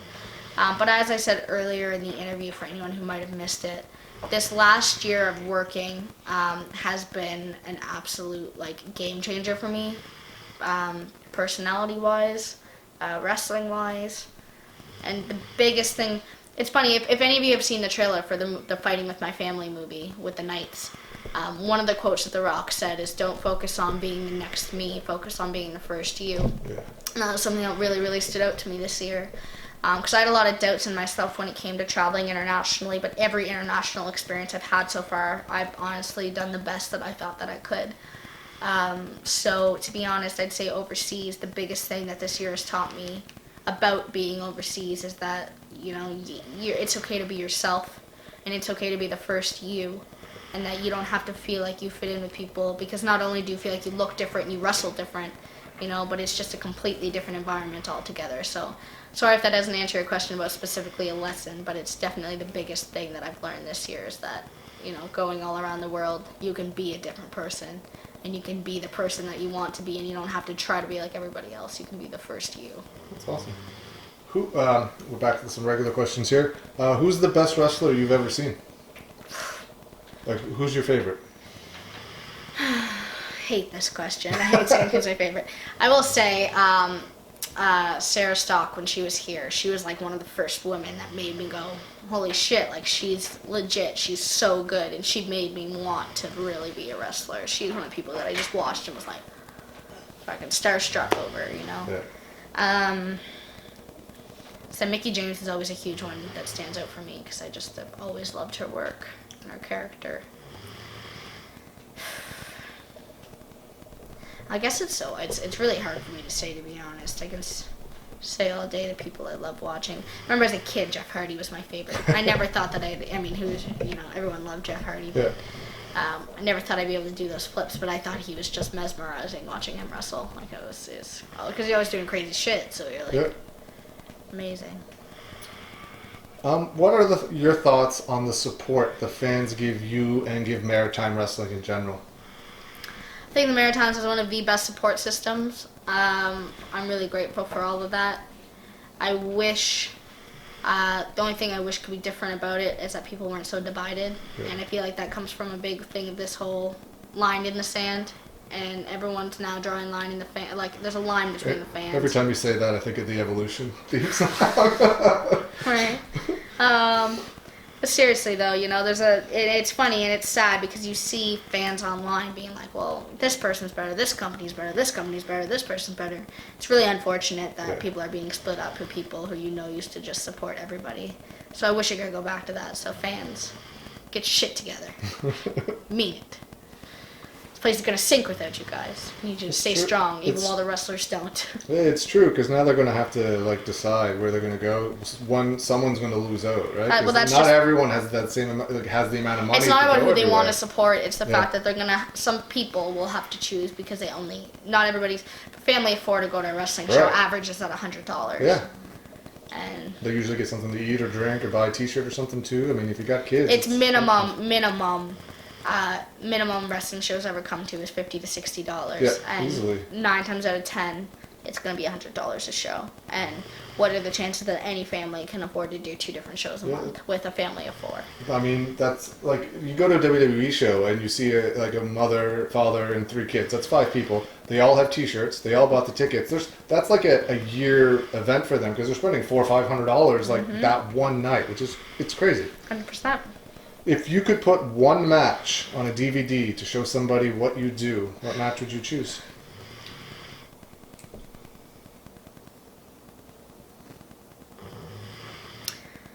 Probably say my War Trials match, my most recent one, the one that I was talking about earlier from England, 6-man elimination match. I feel like I really got to showcase what I can do.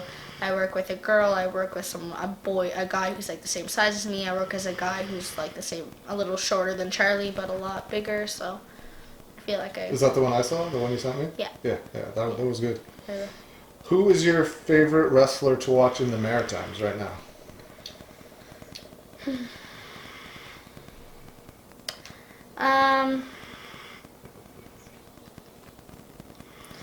I guess it's hard because I look at things in two different places. I look at the watching for the new modern tech-day stuff, and I mean, if you look at psychology, obviously Peter, Mike, and Titus, I love watching for psychology. But then if you look at like the new today, like, you know, who's keeping up with the newest, most flashy things, obviously, I think you look at like Chip Chambers and Dick Durning, probably. So I'd say those are like my top 5. But I think everyone said Dick. So. Yeah, I mean, I haven't seen them wrestle in a long time in person, obviously because of the whole line in the sand. But, you know, that doesn't mean I still don't like them any less. Right. Do you want to mention anything that we haven't talked about already? Did I forget anything? How amazing I am. Yeah. Charlie's amazing, folks. I couldn't do it without him. How Charlie couldn't do it without me.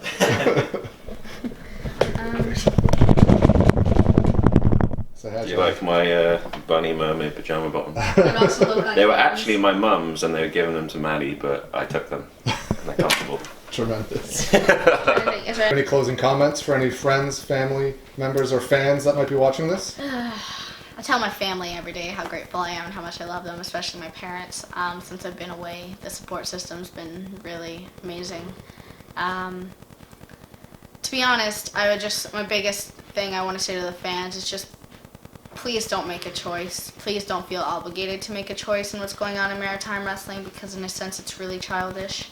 And yes, all of us wrestlers have contributed to it. Everybody has. And we understand that not everyone's income is the same, and some people only want to go to certain shows. But don't have that mentality that it's company versus company. Just watch what you want to watch and support who you want to support. And try, if you can support everybody, support everybody. And lastly, to all the promoters for 2018 who have given, I mean, I guess for my whole career, but 2018 specifically, who have had faith in me and given me opportunities, especially Alec at DOA, as I'm now the DOA UK Women's Champion. I just want to say thank you to everyone who's given me an opportunity, and I can't wait to see what 2019 brings for all of us. Awesome. Thank you very much. Now, you're one of only 2 females from the Maritimes to ever travel internationally.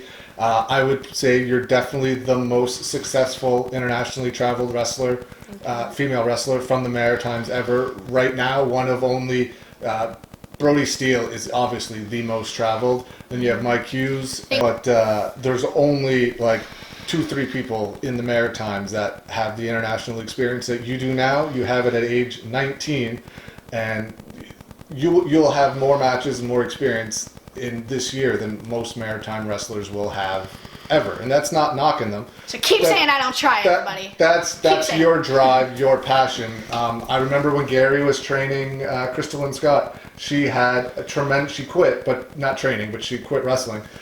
She had more passion than anyone else I've seen.